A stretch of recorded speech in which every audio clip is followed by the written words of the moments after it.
October 23rd. Dave Lochran, Adam Scher, and of course, Yahoo Daily Fantasy Sports, because where would we be without Yahoo Daily Fantasy Sports? Sponsor the wonderful Deeper Dive.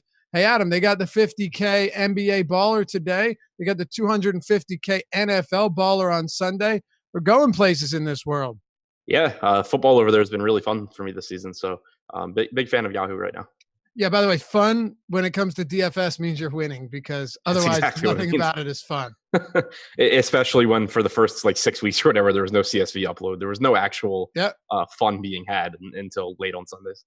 Which is funny because I remember last year, your first few weeks on Yahoo were brutal.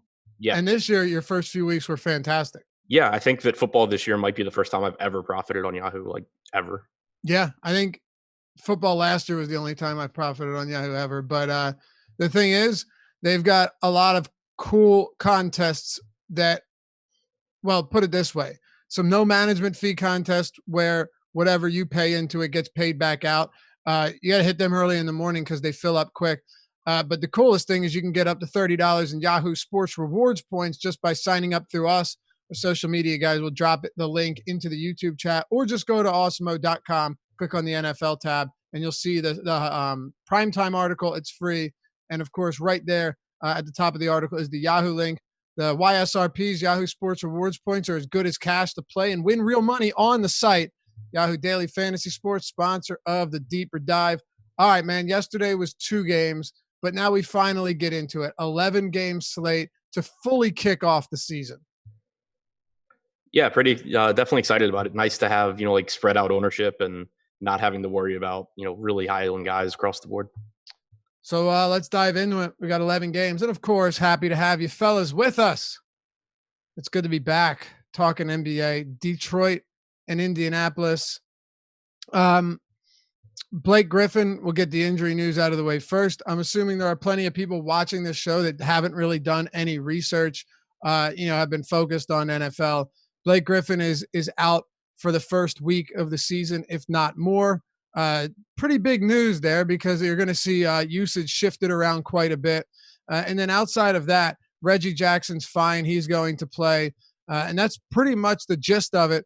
Any other big news here in terms of changes for these teams that we want to talk about? Got to the injuries, but what about the impact that guys like Malcolm Brogdon have and anyone else that may have been added or subtracted during the offseason, Adam? Yeah, I think the other big changes are Derrick Rose coming over to Detroit. And then you have not a new addition, or not an addition to Indiana. They do have additions in Malcolm Brogdon and TJ Warren and Jeremy Lamb. But Domantas Sabonis, at least for the time being, is expected to be the starting power forward alongside Turner. So finally, a situation where Miles Turner is healthy and we still can expect a bunch of minutes for Sabonis. Yeah, I mean, you'd be hard pressed to justify playing him off the bench after you just gave him $77 million, right? Yeah, I mean, I still think he's going to get traded sooner than later. You think so? I would guess after Oladipo comes back, unless this works better than I'm expecting with him alongside Turner. Why give him all that money, though? It's a pretty team-friendly deal from what I read. Is all the stuff that I saw after the extension said that it should actually make it easier to trade him. Is that right? Okay. Well, I'll take your word for it, and I'll take the word of whoever you took on it. But either way, we didn't see him play alongside Miles Turner very much at all last season. That was the one thing that sucked. I mean, we were getting 24 minutes at times out of Sabonis, and still some really. Josh Engelman says he basically can't be traded in season, so we can look into that. Oh, really? But, look, we saw him way too often splitting minutes down the middle. At times when Turner was out and Sabonis was starting, it was friendly.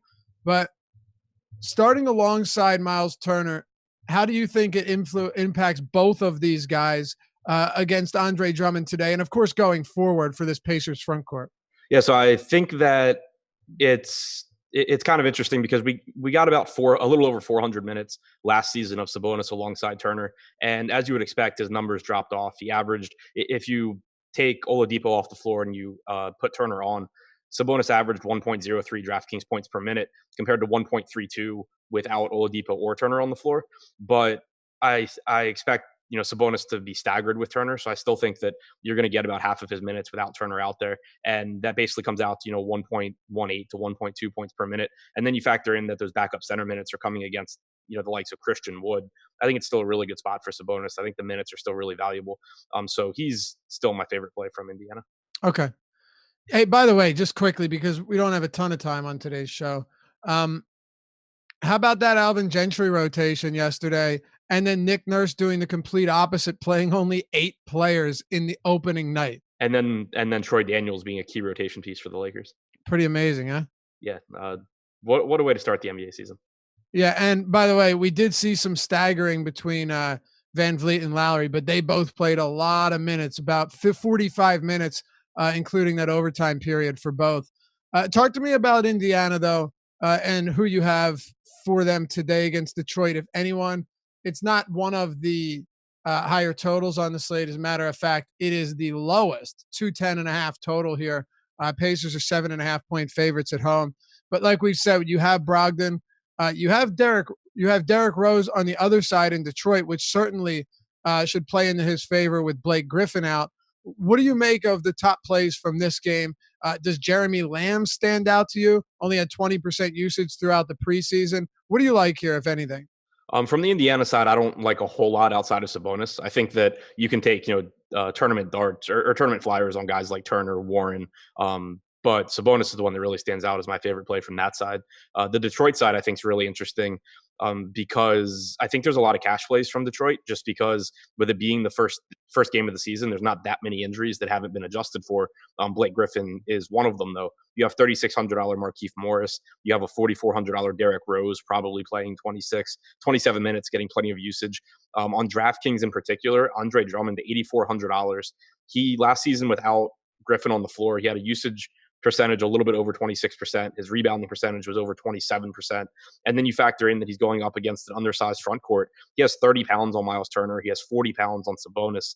This is a matchup that he should do really, really well in with or without Griffin. And it only gets better without Griffin on the floor. So really, really like Drummond.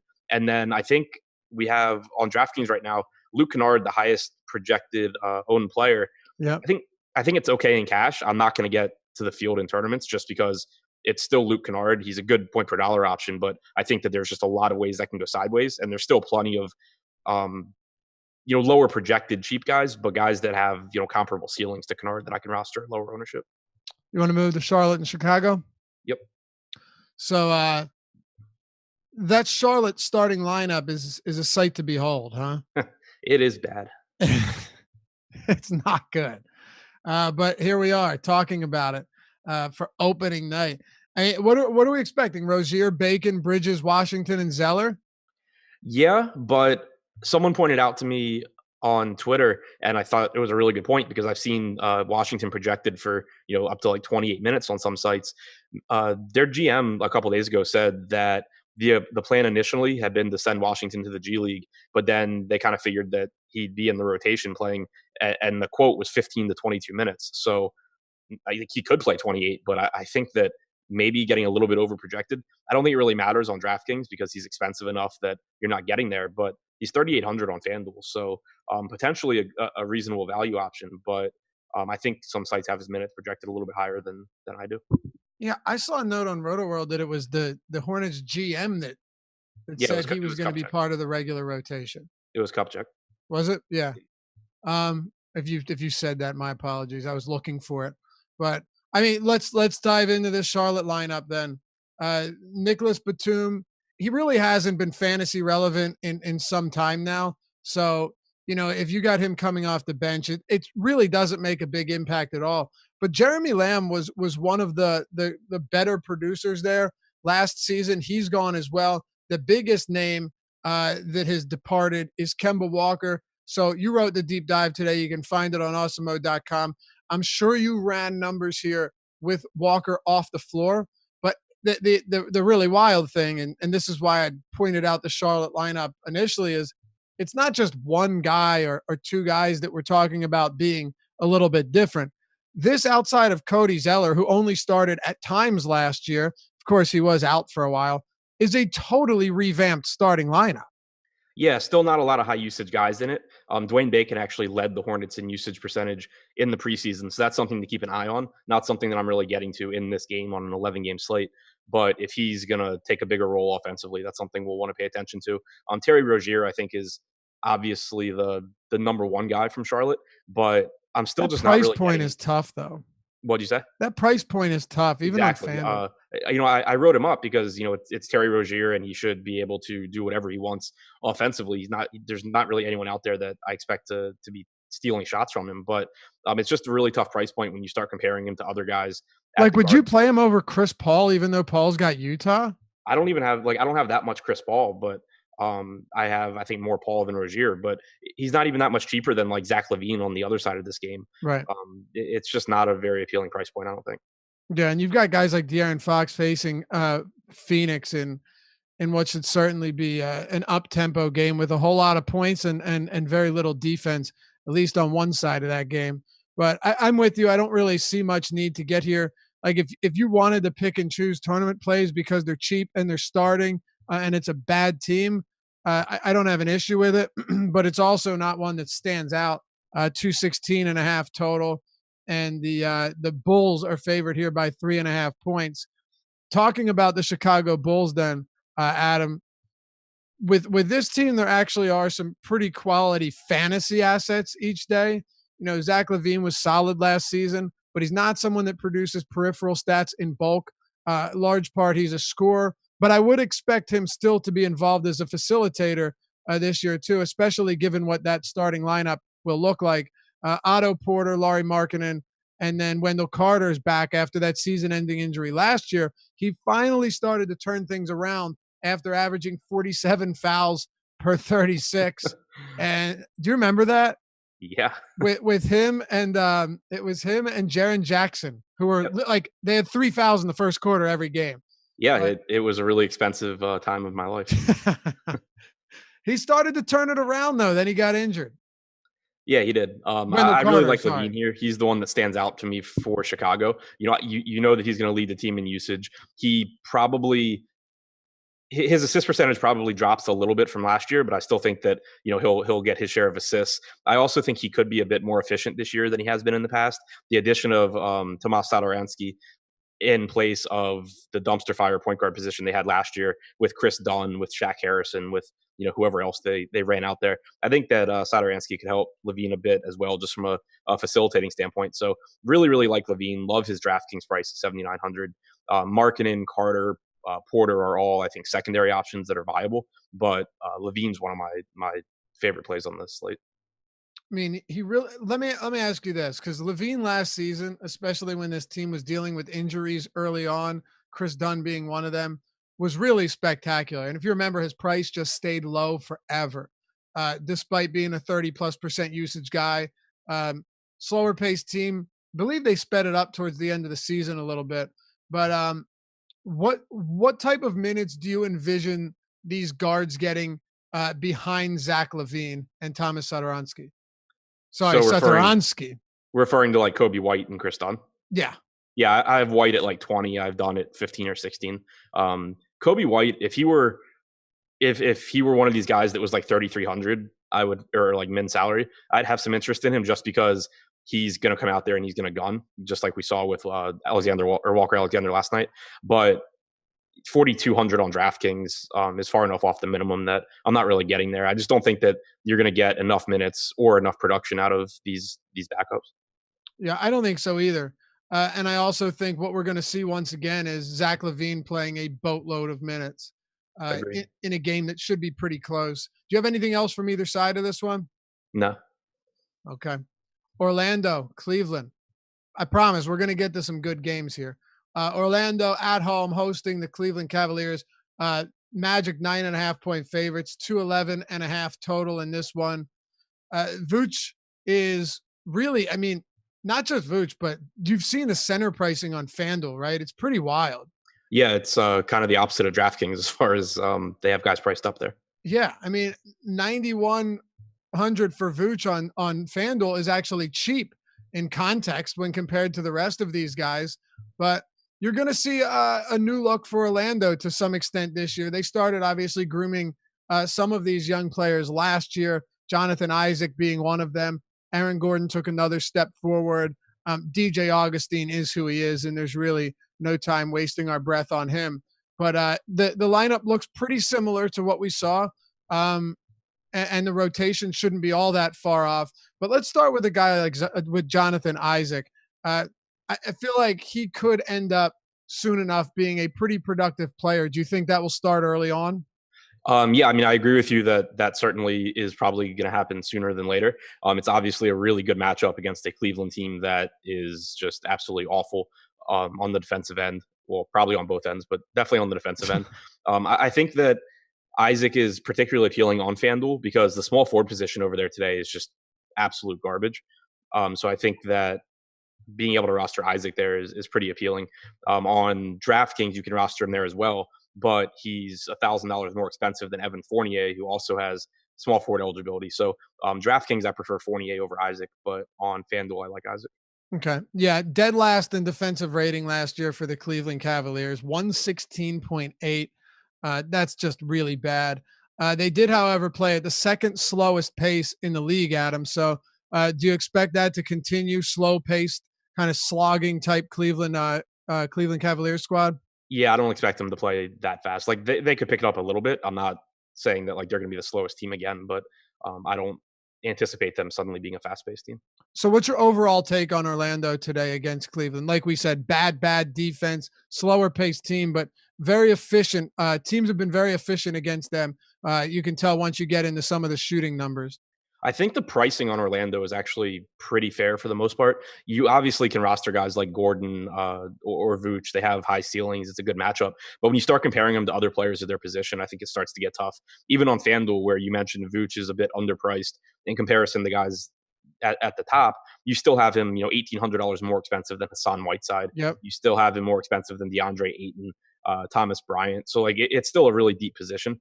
Aaron Gordon, you're competing with guys like LaMarcus Aldridge, Kristaps Porzingis. So I don't think that they're like the optimal plays, but they're certainly guys that you can like one off in tournaments because someone on Orlando probably has at least one person on Orlando probably does have a big game just because Cleveland's so bad. Yeah, look, no one last year allowed a higher field goal percentage to opponents. Excuse me, no one allowed a higher 3-point percentage to opponents. The list goes on and on with really how bad they were. So, like you said, you could see someone having the big game. It's just where does it come from, and is it worth paying for? Is anyone on Cleveland worth paying for? Speaking specifically to guys like Kevin Love, who's $7,600 on DraftKings and on FanDuel, pretty reasonable 7,200. When you're cheaper on FanDuel by 400 than you are on DraftKings, it's at least worth talking about. Yeah, I don't have anyone grading out that well here. I think it's just a pretty tough matchup against Orlando. There's obviously a ton of options today. Colin Sexton is who I probably would get to the most in tournaments just because I think the minutes will be there. He did play better once Kevin Love came back last year. Love obviously provides spacing, puts another good offensive player on the floor for Sexton to open things up a bit. But when you start comparing him to other guards, it's just a really unappealing team. Yeah, especially given his lack of ability to really produce outside of scoring. Last year, look, he was a rookie, but he had a 15% assist rate, spending most of his minutes at point guard. That's pretty underwhelming. And you're basically relying on him to put up points or let you down. Yeah. I think the most interesting part of this game or of the Cleveland side for me, it's not even someone that I'm rostering tonight, but I just want to see how many minutes Darius Garland plays. I want to see how he looks because he's someone that I think does have the potential to be a pretty cheap option for, the first week or two of the season. But this is just a watch list type thing for you today? Yeah, it's if he gets into a tournament lineup or two, fine, but it's not someone that I expect to have much, if any, exposure to. It's just I'm curious to see exactly how they use him. Yeah, absolutely. Look, it's a valuable position if you're decent. And a lot of times with these young guys, I prefer pass first type facilitators opposed from scoring because they won't let you down nearly as much or nearly and can be a lot more consistent. But yeah, it's a good point. He's not expensive, and we'll see what shakes out after tonight. Miami and Memphis. All right, so when we talk about games that shouldn't see an ample amount of scoring, Memphis is not the same team they were before, that played dreadfully slow, but they were still the slowest paced team in the league last season. And that was it. Miami, on the other hand, trying to tie all this together, has some new additions. And really the biggest story though of the preseason wasn't Jimmy Butler, it was Tyler Hero. Yeah, he looked good in the preseason. Shot really well. Should I think be in the starting lineup? I haven't seen a confirmed starting lineup, but from everything I've seen and everything I've read, he's expected to be in it. His salary is a bit more expensive than I thought it would be coming into the season, so I'm not getting to more than a couple shares of him across 150 lineups. But he did look good. The Miami team as a whole, I think, is mildly appealing tonight. Like Memphis, I don't think is a good team. Bam Adebayo obviously should be productive without Whiteside. You have Jimmy Butler here, who I expect to take on a bigger role offensively than he did last year, just because you don't have as many offensive players on this team as he did when he was playing with Cat and when he was playing with Joel Embiid. But neither of those guys are priorities for me. The one thing that I am keeping an eye out is I'm expecting Kelly Olynyk to be in the starting lineup, and if that's the case, it doesn't really help me that much because he's 4,600 on DraftKings. But if you get Myers Leonard in the starting lineup, he's 3,100, so he would end up being a good value. Absolutely. And by the way, another thing when it comes to Hero is he's another one of these players who, I mean, he was just red hot as a shooter, but I don't know how much he's going to contribute elsewhere. And again, Right. for what's that? I agreed. Yeah, and for young players, that can really hurt you if you're off. Okay, so who's your top player from Miami then? Jimmy Butler. Jimmy Butler, and you're willing to pay for him. 76 on DraftKings is very reasonable. 8,800 on FanDuel, in my opinion, at least, is a bit prohibitive given who's priced around him. He's definitely more appealing on DraftKings because he has small forward eligibility as well. So you can roster him across a wide range of positions. FanDuel, I agree with you. He's only $200 less than Devin Booker, who I prefer. He's more expensive than DeRozan and Levine. I prefer both of those guys. He's more expensive than Donovan Mitchell. It's definitely tougher to get them on FanDuel. Man, small forwards heinous on FanDuel. Yes, it is. I don't know how for an 11-game slate it can possibly be that bad, but it is. If you haven't looked yet, save yourself. How about Memphis, Adam? Like I said, a team that last season we saw some big performances out of Jaren Jackson, one of the most boomer bust players that we saw last year. We saw Mike Conley finally get healthy and had a really strong year, and then a few here and there type performances from the random throw-ins, but in large part, it wasn't a Memphis team that we were targeting heavily for a myriad of reasons. And one of them is they do play at a very slow pace. You got guys like Kyle Anderson, whose nickname is literally slow-mo, no longer have Marc Gasol. The best fantasy option from that team last season was Jonas Valanciunas once he came over in that trade with Toronto. Yeah, for me today, Jackson's the guy that I'm most interested in. You have John Morant, you have Valanciunas, you have Jackson, but Valanciunas is starting and on a minutes limit, so that makes him, pretty unappealing at a center position where there's a ton of opportunity cost. John Morant, there's a ton of opportunity cost at the guard position as well. Jackson, though, should I think probably or should be one of the highest usage guys on the team. He's a productive player on a per minute basis as long as he's not fouling out of games. And his price tag, it's not great, but it's not terrible either. Last season, without he played 220 minutes without either one of Conley or Gasol on the floor, averaged a fantasy point per minute, 24.8% usage percentage.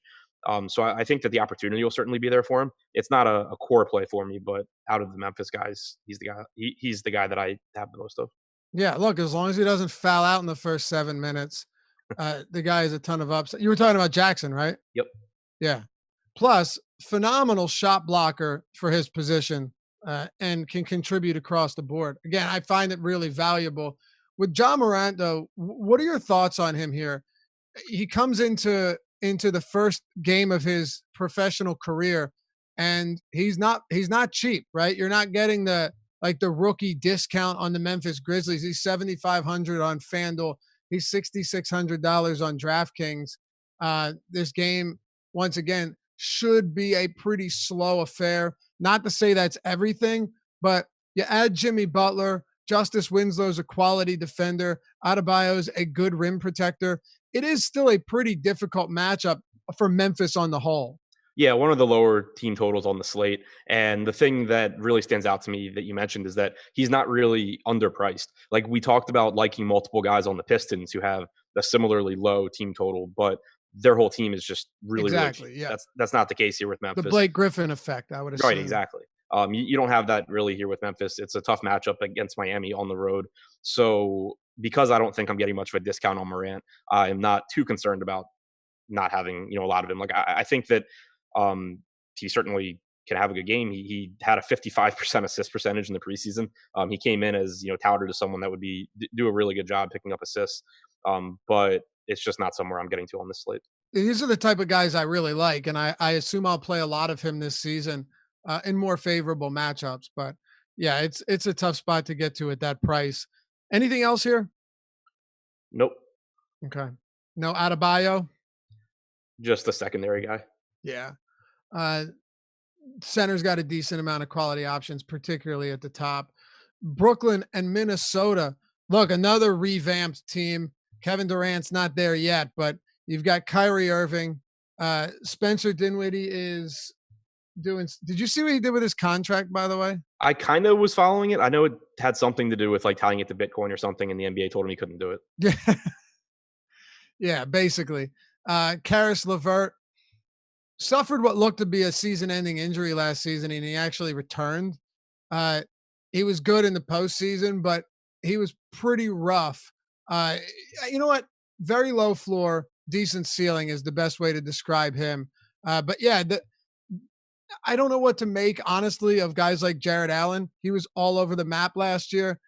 And the biggest thing here, outside of guys like Kyrie Irving, is what is Kenny Atkinson going to do with the rotation, right? Like, who's going to play 25 minutes? Who's going to play 20, 30, 35?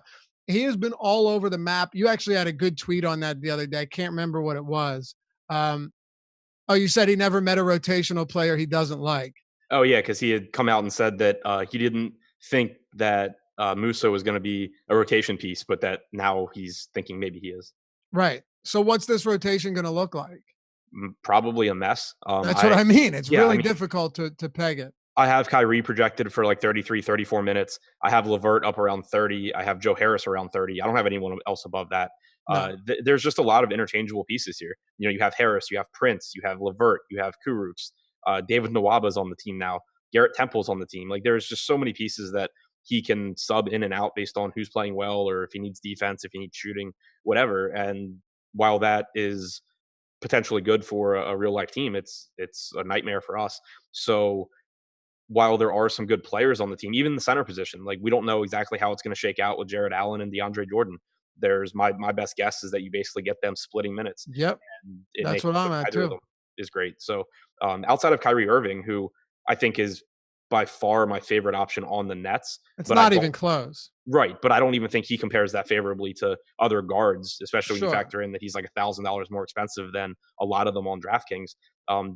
Despite the fact I think this is a very appealing game and the Nets have, a high 117 total. Minnesota played at the fastest pace in the preseason. This isn't the side of the game that I'm really that interested in.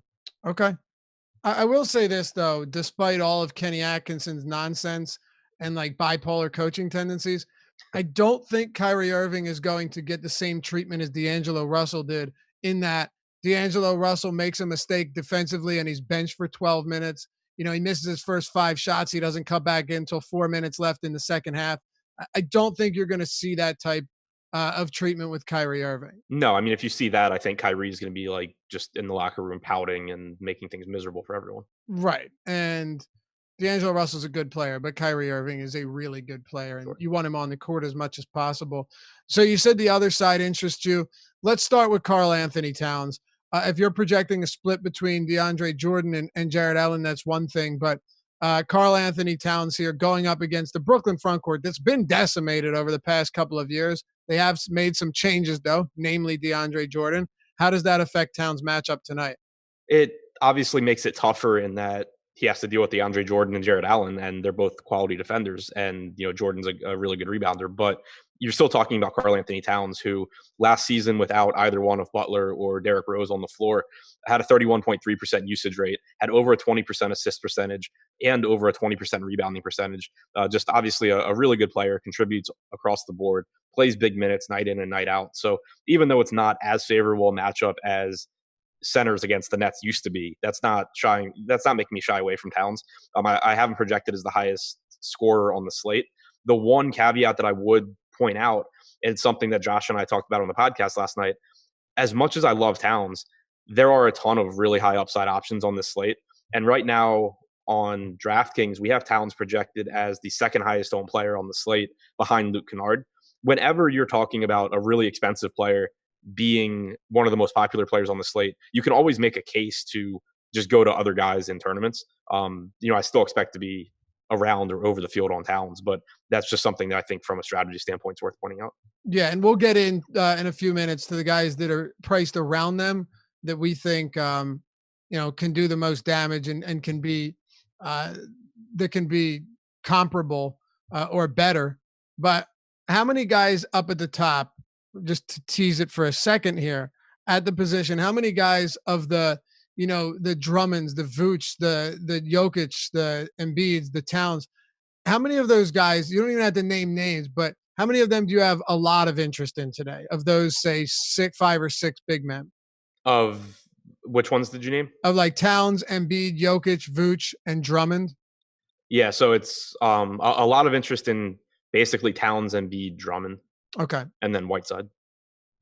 Right. Yeah, and then we can get down a little bit into that next tier shortly. But what else in Minnesota? Is it Towns and anybody else stand out to you? Yeah, I think that there's a couple of other quality options here. Andrew Wiggins is Andrew Wiggins, but you expect he's going to get a lot of minutes. He had a 24.9% usage rate without Butler last year, so I think he's a decent option, especially because he has small forward eligibility on DraftKings. But the guy that I'm really interested in, and we only have him projected for 7% ownership right now, is Robert Covington. He's 5,400 on DraftKings at small forward and power forward. On FanDuel, he's a power forward at 6,400, but he's someone that I think is going to be better this year than we've ever really seen from him. And I expect people to be kind of slow to catch on to that. He's starting at the 4 alongside Towns now, and that puts him in a really good position to get rebounds. We know that, Towns pulls his guy out of the paint a decent amount, but also when you look at the other guys on Minnesota, Andrew Wiggins isn't taking rebounds from Robert Covington. Jeff Teague's not taking rebounds from him. Jake Layman's not taking rebounds from him. So Robert Covington's not taking them from him. Who? Robert Covington's not taking him from Robert Covington. Oh, yeah. So, you saw it in the preseason. He actually had the highest rebounding percentage on the team at 20%. He had, I think it was the second to last game for Minnesota, he had 19 rebounds, followed that up with another double-digit rebounding game. I was really surprised by that. Yeah, it's not that I'm saying that he's going to average like 15 rebounds a game or something, but I just think that his salary right now is more indicative of the type of player he has been in the past and what the Sixers needed him to do when he was there, what the Wolves needed him to do last year, and it's just a different role for him. I think that he's underpriced, and I'm willing to be very overweight on him and hope that I'm right. All right. Hey, look, I'm not the biggest Rocco advocate, but I get the point. And hey, man, no one does better in that deflection stat than Robert Covington. I hate that stat, Adam. I get that it has value, but when people are like, dude, have you seen his deflections? It's like, okay, cool. That does me a lot of good. But yeah, would you say he's one of your highest owned guys? Yeah. Right now I have him in my dummy optimal lineup build and on DraftKings, and in tournaments I have 5 times the field right now. Okay. Well, there you have it. I mean, it makes sense. And like I said, I'm not big on this guy, but things change, teams change. And I think the point you make best is when you're looking at who would siphon rebounds away from him, there really aren't that many names that you could throw out there. Right. And one other point is that even if you look at his numbers last year without Butler, he averaged 0.89 DraftKings points per minute. He's probably going to play 34 minutes.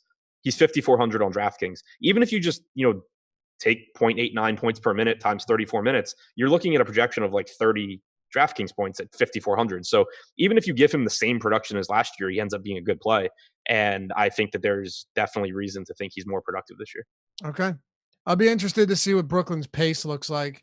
Knowing that last year they started off playing very fast and then slowed it down. But this season, Brooklyn's pace was, I think it was in the middle or towards the bottom in at preseason. Yeah, I actually don't remember. I don't have that sheet in front of me. Yeah, I just pulled it up. It was well, they NBA.com has like Shanghai and everything in there, Right. but 24th for Brooklyn among all of those. If you remember, we saw them start to slow it down a little bit and actually got good results from it. Anything else from Brooklyn, Minnesota? I think that Teague's in the same category as Wiggins. Actually, there was one quote, and I wish I'd saved it so I could say exactly what the Twitter handle was, but there was one quote about Teague saying that he hadn't played basketball all offseason and he's still kind of trying to get in shape. So that's certainly not what you want to hear. Philadelphia, Boston. Here's an interesting game for a number of reasons. The Philadelphia 76ers 6-point favorites, 214 total.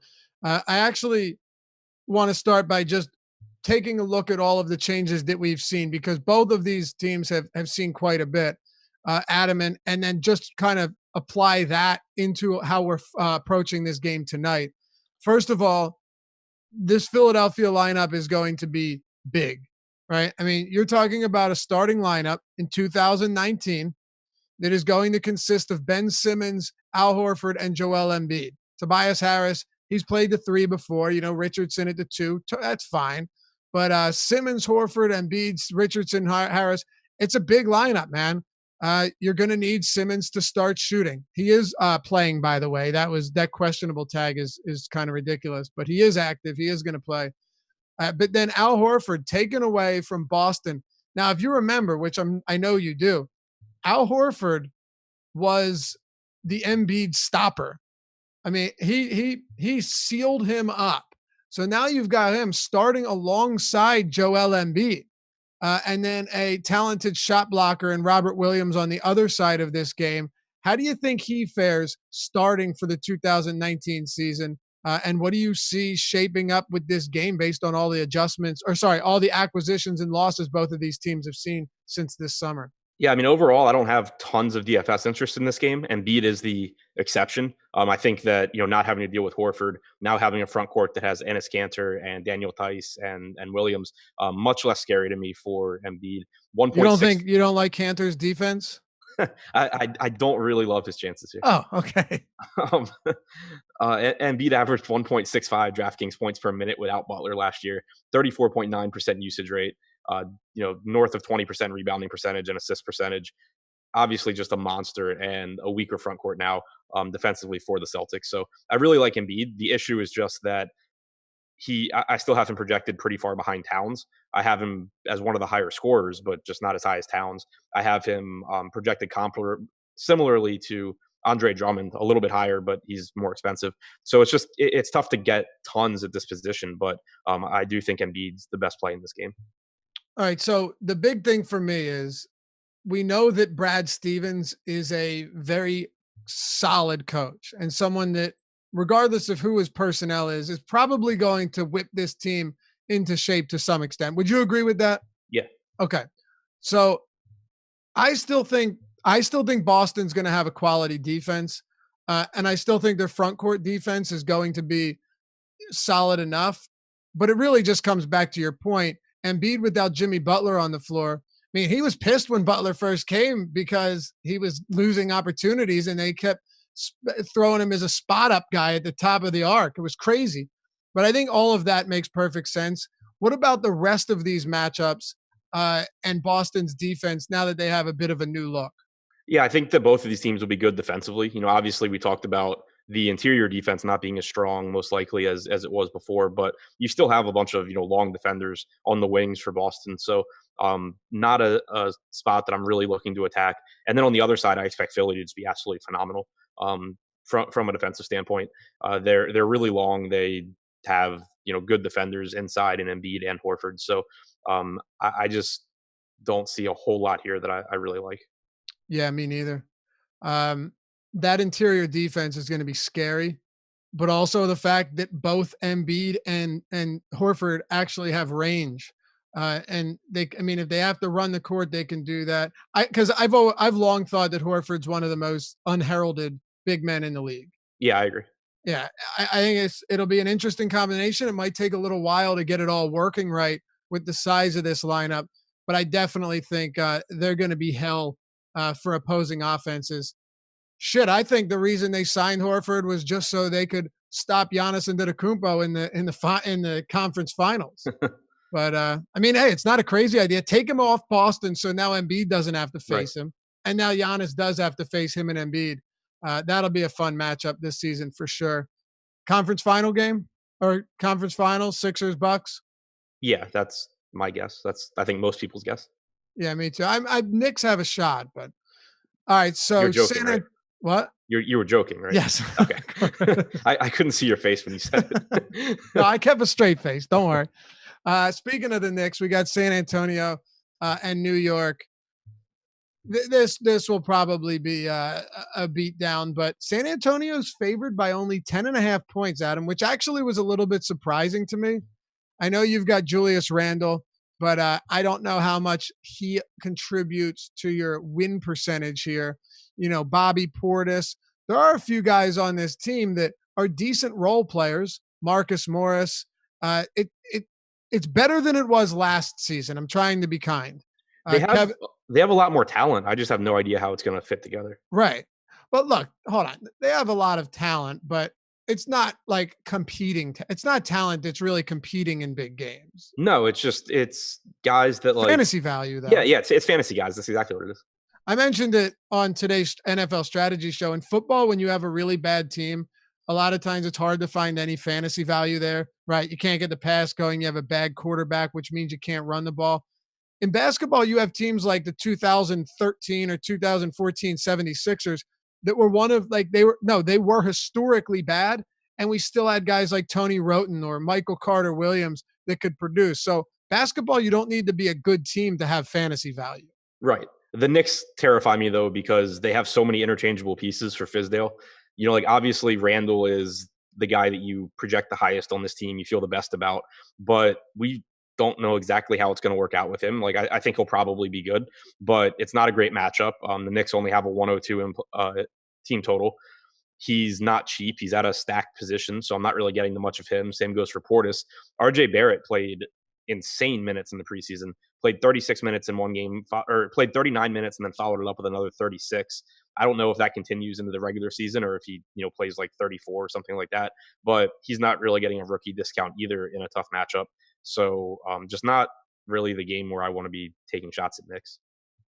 Me neither.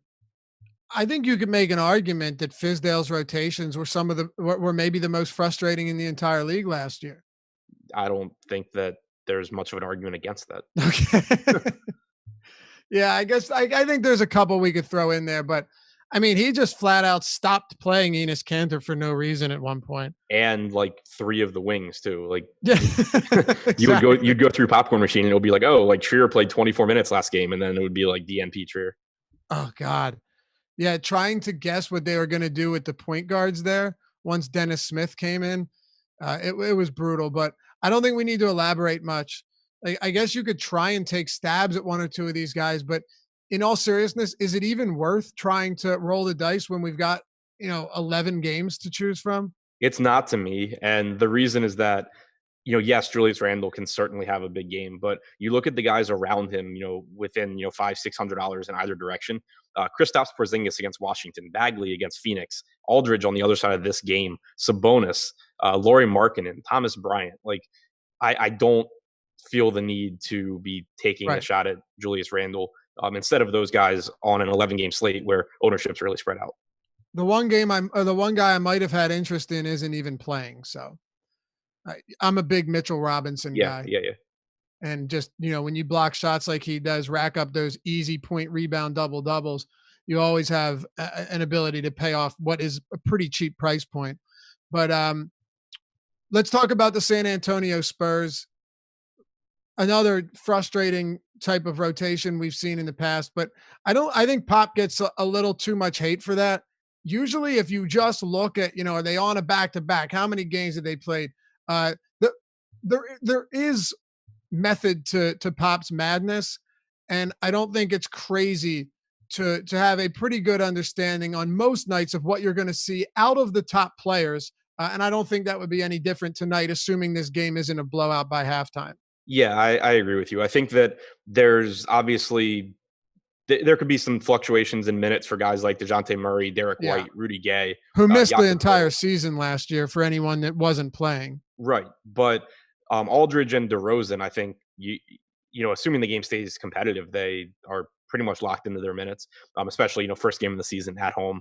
I think that their FanDuel pricing is fine. You have 8,200 DeRozan, you have $8,500 Aldridge, but on DraftKings, I think they're pretty significantly underpriced. 7,300 for Aldridge, 7,200 for DeRozan, and DeRozan has small forward eligibility. When they played alongside each other last year, Aldridge had a 26.6% usage rate. DeRozan was at 27.3. They were both over a point per minute producer. We don't expect the Knicks to be a good defensive team, so I do like both of those guys.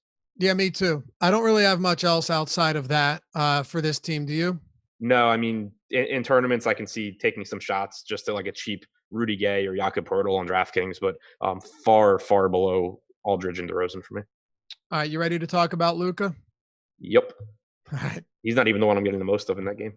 No, but I'm getting a decent amount. So Luka Doncic, $9,400 on DraftKings. Oh yeah, Josh was talking about Porzingis. We'll get there. He was actually a guy I mentioned when I said we'd get down to those next tier at center. Kristaps Porzingis, but Luka Doncic 9,900 on DraftKings or FanDuel, 9,400 on DraftKings, and on Yahoo Daily Fantasy Sports, Doncic is weighing in at $39, which really is not bad at all. Let's start with him. Really a marvelous rookie season, producing in almost every category. Solid point production, steals, assists, blocks. You pretty much got everything you needed from him. And at the end of the season, this guy finished with 1.34 fantasy points per minute. Just a phenomenal overall player. Yeah, great overall player. I think that Porzingis coming to Dallas just opens things up for him even more. I think they'll fit well together. We saw that in the preseason. Doncic had the fifth highest usage rate among regular rotation players, 33.1%. He had a 16% rebounding percentage, a 30.5% assist percentage in the preseason. He's got a nice matchup here against Washington. I love Doncic. The only problem is just that he's not even too expensive for what he's going to provide. It's just that he's more expensive than so many other guards that also give you 50 plus point ceiling or 50 plus point upside. So from that standpoint, I think it's kind of tough, but I do like him. He's projected for 14% ownership on DraftKings right now. That's the same ballpark that I'm getting to. Who do you like more on DraftKings? 9,400 Luka Doncic, $8,700 Booker, or an $8,900 Irving. I know it's not Irving based on what you've said, but Doncic or Booker? Booker. Okay. Looking at what I have right now, the crunch I did before the show, I had 33% Booker on DraftKings. Oh, hold on. What? Sorry, I didn't mean to cut you off. Jimmy Butler was just ruled out. Dude, for a moment, I almost forgot that we had to deal with this shit every NBA show last year.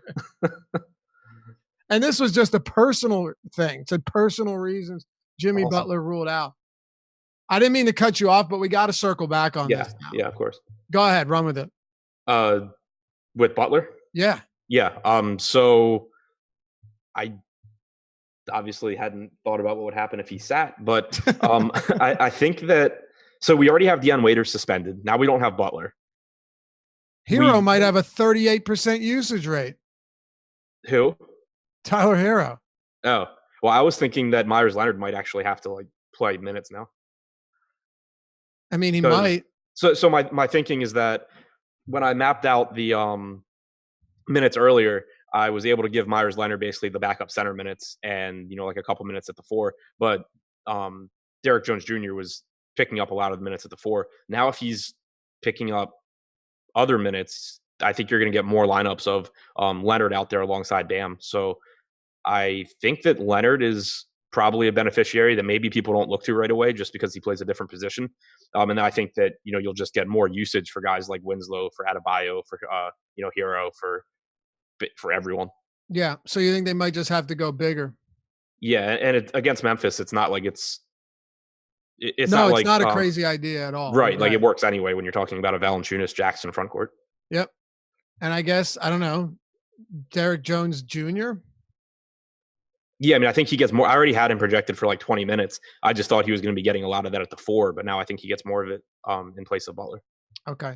And by the way, Live Before Lock is coming up next. They're going to take you up till 7 p.m. lock, so they can dive into all of this stuff. We want to make sure that we get through all of these games and we don't leave you wanting. So be sure to stick around. Eddie and Josh Engelman are going to take you up till 7 p.m. lock. Let's keep moving here with Dallas and Washington. We still got a little ways to go. So you talked about Doncic. The rest of this Dallas team, pick up where you left off when I cut you off. Yeah, so I was saying that I had more Booker than Doncic, but as far as the rest of the Dallas team goes, I love Porzingis here. Right now on DraftKings, we have him projected for 4% ownership. If that holds, I will be very, very overweight on him. He had a 29% usage rate this preseason. He also had a 17.5% rebounding percentage. His last season with the Knicks, he was at about 11.5%. So, hopefully we see more rebounds for Porzingis in addition to his scoring, but not a scary matchup here whatsoever against a Washington front court that has Thomas Bryant and a guy playing in his first NBA game. So I think it's a spot that Porzingis should really just go nuts. I think that his ownership will be relatively low as we have projected, because it is kind of tough to get him in optimal lineups. You're kind of, I don't even want to say overpaying, but like he's $1,000 more than Aldridge. He's more expensive than Sabonis, so it's kind of tough to get there in those kind of builds. But I think he just has monster upside here against Washington. How much run do you think he gets at the 5?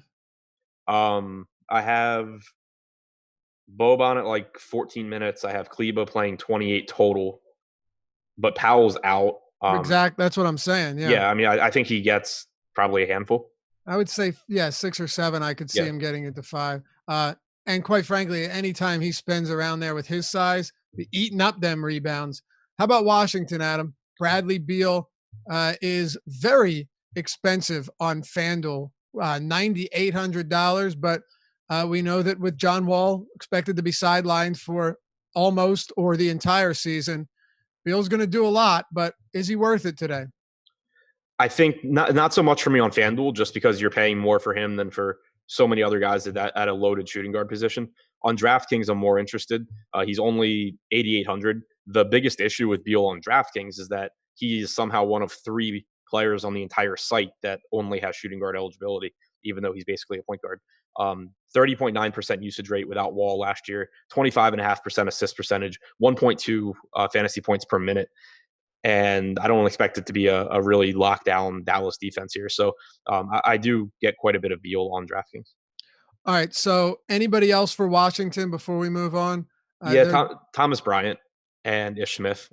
Smith, I think he's not a guy that I love because he generally doesn't give you a ton of upside at a position where you need it, but he is cheap. He's a decent point per dollar option, probably plays in the low 30s tonight.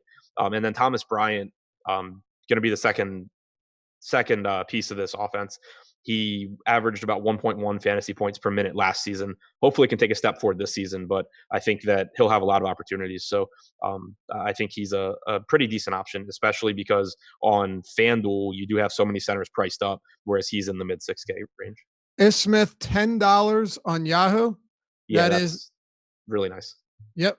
That is your minimum salary, and 4,700 on FanDuel. So those are some really favorable prices on Ish Smith. He's not a great fantasy producer, but I think this is one of these spots where you can run him out there based on his salary alone. 220 total, so it's nothing crazy. They're 8.5-point road dogs, but again, at that price, it's worthwhile. I want to make sure we get enough time on Sacramento Phoenix because it's the best game we've got coming up here. But we've got to get through these two first. OKC and Utah, 221.5 total. Utah favored by 9 at home. What are your top plays from Utah and OKC? Donovan Mitchell from the Utah side, just another underpriced shooting guard on the slate. I have him projected for over a 30% usage rate. Should play 34, 35 minutes. It's should be a fast-paced Oklahoma City team. So I like Mitchell a lot. Not as excited about Gobert or Conley just because of how many options there are at their respective positions. I think Conley sees less usage this year than he did with Memphis because of Mitchell. I think that Gobert is always a fine option, but it's just really hard for me to roster Gobert at basically the same price tag as like Andre Drummond. Yeah, I have a very tough time with that too. And hey, Andre Robertson is still not back. So matchup for Mitchell seems somewhat favorable. Um, Robertson's a phenomenal defender, but what's he been out for, like a calendar year now? Yeah, it's been a long time. It's been a while. Thoughts on OKC here? Chris Paul is pretty interesting. I think it'd still be kind of tough to get him in excess, but man, we saw what he was capable of doing last season with James Harden off the floor, either injured or staggered. And I think while the matchup is really not favorable, I still have a lot of faith in Mike Conley's defense. And I think this team will once again be solid. It is at least worth pointing out that Chris Paul on DraftKings is $8,400 on a team that is outside of Danilo Gallinari, almost like completely devoid of quality scorers. Yeah, I think it should be a good fantasy season for Paul. I have his rates projected basically back to what he was doing when he was with the Clippers, a couple of years ago before Houston. So I think that he'll have all the opportunities. It's just not a great matchup at Utah, and there are so many good guard options that right now we have Paul projected for between 8 and 9% ownership on DraftKings. I only have him at about 3% right now. Okay. Do you have any interest in OKC? Nope. All right, neither do I. Outside of, I think, Paul being a decent tournament option, but like you said, he's not that high, or he's not that low owned. Denver and Portland. Then we'll get to Sacramento and Phoenix. Damian Lillard, Nikola Jokic, the two feature pieces of this game. But I want to start with Hassan Whiteside making his debut for the Portland Trailblazers. What are you projecting him for minutes tonight? I have him at 30. I think they kind of just have limited options. They obviously are playing a big Denver front court as well. Do you like him? Yeah. In tournaments, I don't mind being underweight because we do have him projected at 20% ownership on DraftKings, and there's just so many good center options. So for that reason, I'm not getting to a lot of him. I think he's an even better play on FanDuel because he's 7,300 there, which is obviously a really favorable price tag, and there are so many of the good centers on that site are priced up. So whereas like on DraftKings, I am basically just going really, really overweight on Drummond at 8,400. On FanDuel, Drummond's almost $3,000 more than Whiteside, so it's a lot more difficult to get there. It's a lot more difficult. Yeah, and FanDuel, the prices are pretty wild. Nikola Jokic at 10.8. But I'm with you there. I think for the most part, when you have Andre Drummond without Blake Griffin and you're going up against, sure, a decent enough Pacers front court, but I don't really think it matters. It's just going to be really difficult to get away from Drummond. What about this game overall, though? Does anyone stand out to you as a really favorable play for the Nuggets or Blazers? No, Whiteside I think is the best play from this game. Jokic is the guy that I'm most interested in from the Nuggets, but you run into the issue of him being basically the same price tag as Embiid and Towns, who I have projected higher. The Nuggets are a really good team, really deep rotation, and that makes it so there's not a lot of guys that you can be very confident in their minutes. All right, let's close it out here. Phoenix, Sacramento, Devin Booker, De'Aaron Fox, two guys I like quite a bit today. I'm sure we'll see some ownership there, but this matchup right here, in terms of like, if you were saying, I want to stack a game tonight, this would be the best one to do it with. There's just a lot of quality options here, but it's also necessary to mention that unlike last season, Ayton and Bagley, they've seen their price points come up. Buddy Hield as well. Yeah, that's the one thing that's kind of disappointing. You should get like 32 minutes from Bagley. He projects as a good option, but I still have Aldridge ahead of him. I have Porzingis ahead of him. DeAndre Ayton, same thing, projects as a good option, but I have Drummond ahead of him. So it's kind of tough to prioritize those guys. The one guy that I am prioritizing is Devin Booker. Should be the highest usage player in a game with the highest total on the slate at 234. Favorable matchup against the Kings. should be fresh coming into the season. He has a true point guard next to him, so maybe, or you would expect the assist percentage to come down, but also probably some better looks for Booker as well. So Booker's pretty far and away my favorite play in this game. All right. Who would you say your peripheral guys are, your secondary options that you really like? I'm with you on Booker. I think Fox took a massive step forward last season and should continue to do so this season. And I just have absolutely zero faith that this Phoenix defense is going to be able to contain really anyone from this backcourt or this team for the most part. So close us out, Adam. Favorite plays overall from this game outside of Booker? Yeah, outside of Booker, I think that Ayton and Rubio are secondary options that I'm interested in from Phoenix, and then Fox, Bagley, Hield, the three main guys from Sacramento. And would you say that they are some of your top plays on the slate, or just from this game you have interest? Just from this game. Okay. So you're probably going to be underweight on this game compared to the field? Yeah, outside of Booker. All right. Hey, that'll do it for us. Thanks as always for hanging out. We'll be back with you tomorrow and Friday. Basketball's back, and so is the Deeper Dive. Stick around. Live Before Lock coming up next, taking you up till 7 p.m. For tip-off this 11-game slate. Appreciate you guys. Before you head out, too, hit us with that thumbs up. You enjoy the show. You want to help support us here at Awesemo so we can keep doing free content. Subscribe, hit the notification bell as well. We'll catch you back here tomorrow.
All right, everybody, calm down.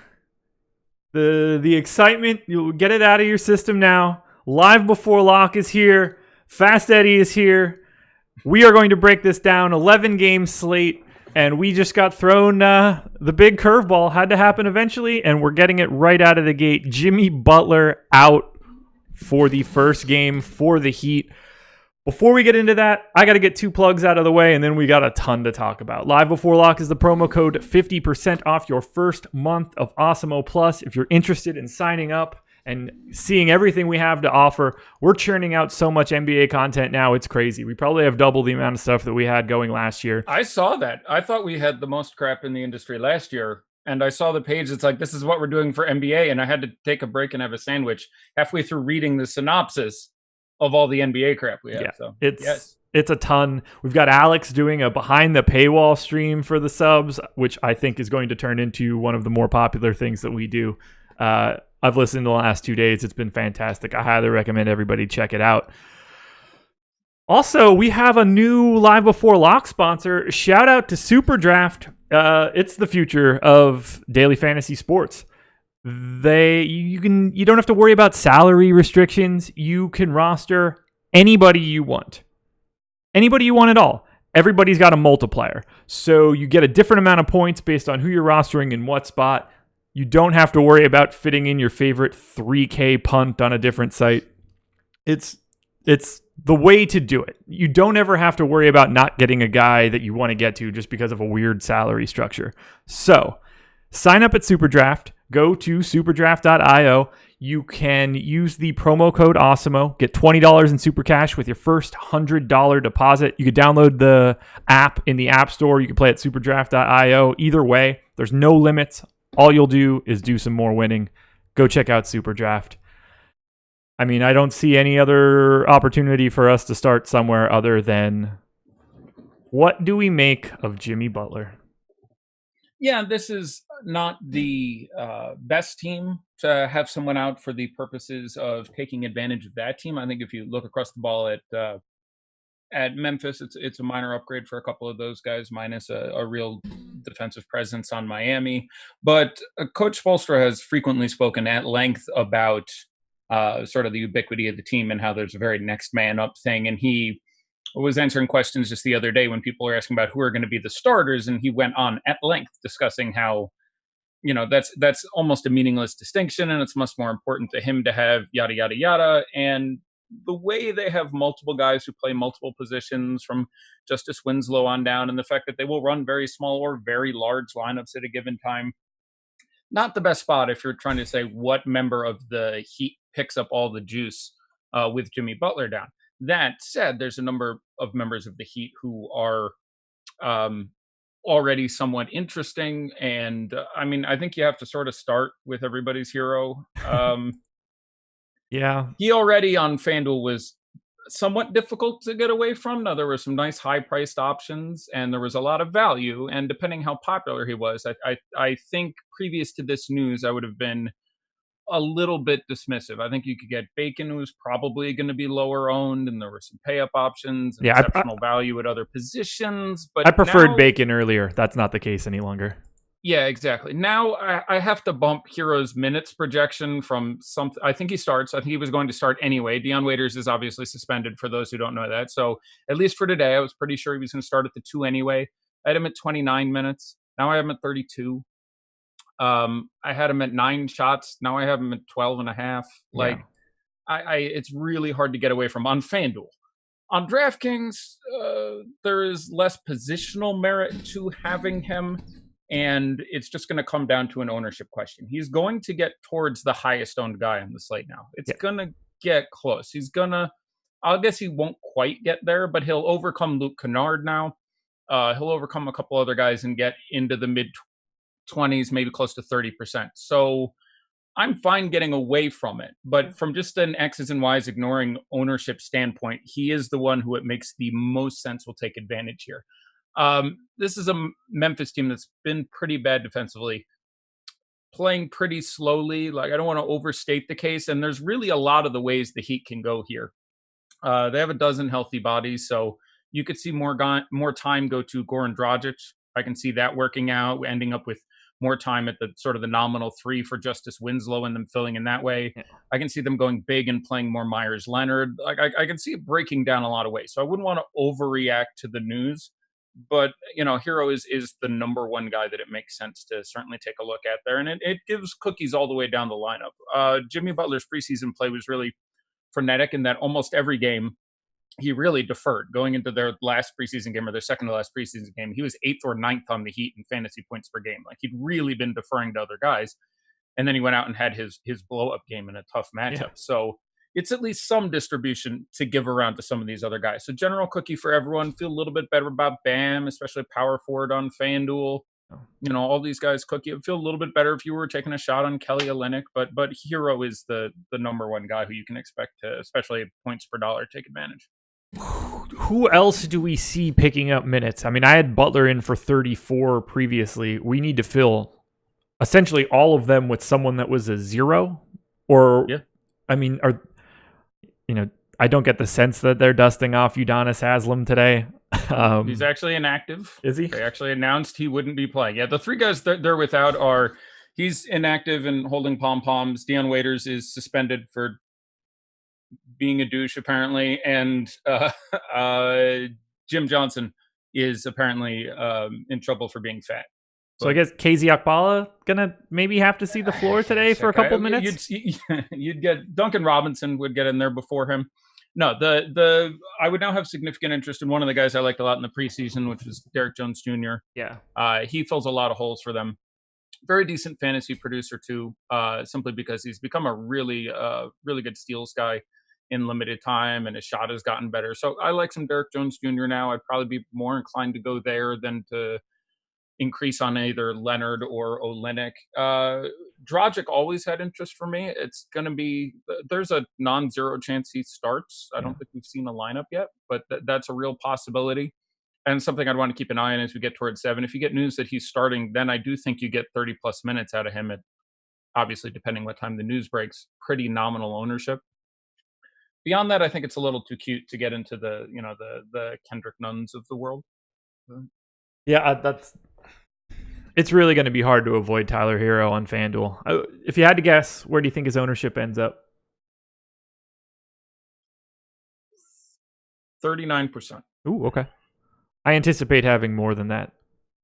Yeah, I think I would too. Yeah. I mean, it's and I'm totally fine with getting away from it and going, I'm just going to stack up on the Devin Booker, Donovan Mitchells of the world and just be like, even if I think, Hero gets 25 for his 3,600, I think he is, I'm still out there looking, because you shouldn't overestimate Tyler Hero now. Like, right. He does not do a ton but shoot. And, if you asked me to pick his line right now, I'd have him in the low 20s in fantasy points, something like that, maybe 25 in 32 minutes, something like that. So that's obviously an incredible price play, and there's a lot of other places to spend that money, but I don't think he's going to put up 40 fantasy points now, but he'll have every opportunity to shoot. So that's what he likes to do. I have him at 24.8, so the 25 sounded pretty spot on.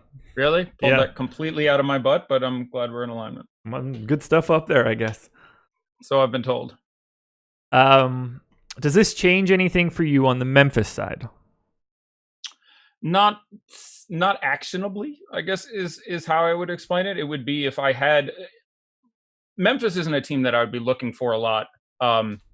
Anyway, it would probably take the pace down a little bit if I was guessed to amortize, but not to an actionable degree. It's a slight cookie if you were looking at Jay Crowder or Dylan Brooks. Jay Crowder being, I suppose, somewhat appealing on FanDuel, where small forward is more ass, and he's like 4,200, so I can see making that sort of play, but no, not significantly, not actionably, especially on such a huge slate. The line is barely moving on this game. Interesting. What do they have it? Miami by... It opened Miami minus 7.5. Pinnacle still has it at 7. A couple books have dropped to 6.5, but that's the lowest it's moved. Yeah, that was that's interesting to begin with. I mean, they're in Miami, so you have the night before Memphis guys out in Miami. I don't know. Yeah, I would have expected a little bit bigger of a swing. I mean, I guess just like the raw talent of Miami and Spo just rules the roost here. Yeah, I mean, they are a significantly better team. They're home. They're better coached. They're not young. I mean, they're not like young like a lot of Memphis for sure. Yeah, I mean, Memphis is maybe the youngest team in the league. They're very close to it if they're not. Yeah. So definitely Miami's an older team, but opening day of the season, I wouldn't move it that much. So we've touched on Jimmy Butler. We need to get your thoughts here. Who is the guy you have your eye on most today? Is there a standout guy? Andre Drummond. Ooh, talk to me about Andre Drummond. I would want to monster the field on Andre Drummond. Andre Drummond has been. I'm supposed to watch my language more this year. So hold on, I'm going through metaphors. Can't use those two. Anyway, Andre Drummond has done extremely well against Miles Turner for a long time. As Central Division rivals, we've had a lot of Pistons-Pacers games, and Andre Drummond has done extremely well against Miles Turner. I know what you want to say right now. I know you do. Like verbatim. Before. Verbatim. I went through 2, and I'm like, no, you can't say that either. Yeah, I have 2 players projected over 50 fantasy points today, and one of them is Andre Drummond. I'm at 52. That's a very significant number, and that he's played the Pacers, starting Miles Turner, without Blake Griffin 3 times in the calendar year of 2019. If he gets my 52, that will be his worst performance of those 4 games. Yeah. He put up, I believe, 56, 58, and 68 in the other three. I remember that 68 game. And and just historically has, I remember looking into this last year, but it's something like in their 15 games against, someone asked me about Miles Turner before today, and I kind of pooped on him. I believe in their 15 games against each other, Andre Drummond has averaged a little more than 16 rebounds a game. Miles Turner has averaged exactly 5. Andre Drummond has 14 double-doubles and 1 9-rebound effort. That's a shame. Miles Turner has not exceeded 8 once. Obviously, that's rebounding. Drummond's roughly the best in the universe at it. That's just one stat, but I haven't projected over 50. I don't think it's in any way optimistic. He's 8,400 on DK's, 10-1 on FanDuel, where I think he's less owned than Towns because of the close. And I would really sit there and look at those two for a lineup. Towns is the only player I have projected over Drummond. I have Drummond just ahead of Embiid, I believe is third on my list. We have Towns with double Drummond's ownership on FanDuel. I can't take it. Towns 17 and change, Drummond 8. We have Drummond less than Hassan Whiteside. What do you think about that? I think it's. I mean, I think it's. I get the Hassan Whiteside thing. I mean, center on FanDuel is they're really sticking it to you as far as the prices go. Yeah. So Whiteside is a rare. I won't go with value, but a rare, sanely priced center and can achieve a big upside. But I have Whiteside projected for something in the low 30s in fantasy points, and again, I have Drummond for 20 fantasy points more, so I'll spend a few grand for that. But I get it on FanDuel. On DK, I see that people are talking a lot about Whiteside, and there it's like 1,400 difference to get to Drummond. I think that's preposterous. So, like, if Drummond was gonna be 40% owned, which he should be, I there's more of a conversation. But if he's gonna be 18, 20, whatever he's gonna be on DraftKings, I'd play 50 or more. And FanDuel, if he's gonna be 8% owned, I'd play probably still like 40 or 50 something. I just run with it. Like he's had in those 15 games against Miles Turner, he's had 2 what could nominally be considered bad ones, which would have been 30 fantasy points or something, or 40. So I would slaughter those numbers. So when you say what's on my mind, that's the first thing that comes to mind. Where I haven't looked at Alex's ownership. I'll take a peek at it. I haven't looked in a while, but that number was too low when I last looked at it. So we did get another piece of news right as we started. I don't think that it's terribly fantasy relevant, but I didn't have him projected with minutes, and neither did Alex, neither did Fantasy Cruncher. Treveon Graham is starting for the Wolves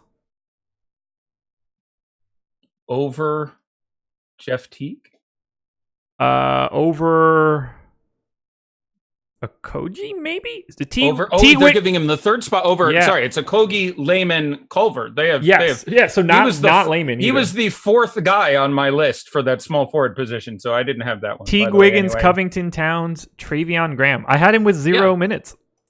I had him with 12, so I guess I beat all of you on that one. But I expected him to play maybe backup 1, some backup 3. He played significant 1 in the preseason at one point, but they had a 3-man battle in camp for small forward, right? Or sorry, the third starter who isn't a forward, like sure. Whatever. They're on positions. The wing, days, but the wing. Yeah, it was the wing. It was supposed to be Layman or Okogie or Culver. So Graham getting the start. Weirdness. So who is not playing? Is the bigger question. I imagine. I don't think there's any way they cut Okogie out of the rotation. I imagine. I don't really know. Layman got a ton of time in the.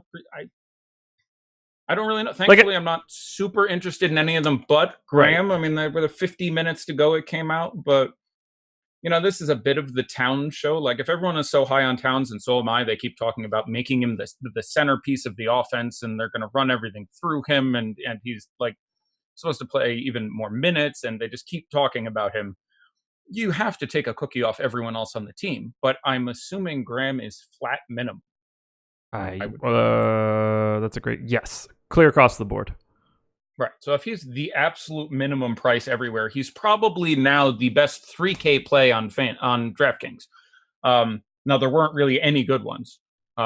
People asked me about Gorgie Jang before today. I don't have him playing. Yeah, neither did I. So that was an interesting conversation. I think he may now be the best flat $3,000 player on DraftKings. Now, there were guys I preferred at 31 and 32 and 34.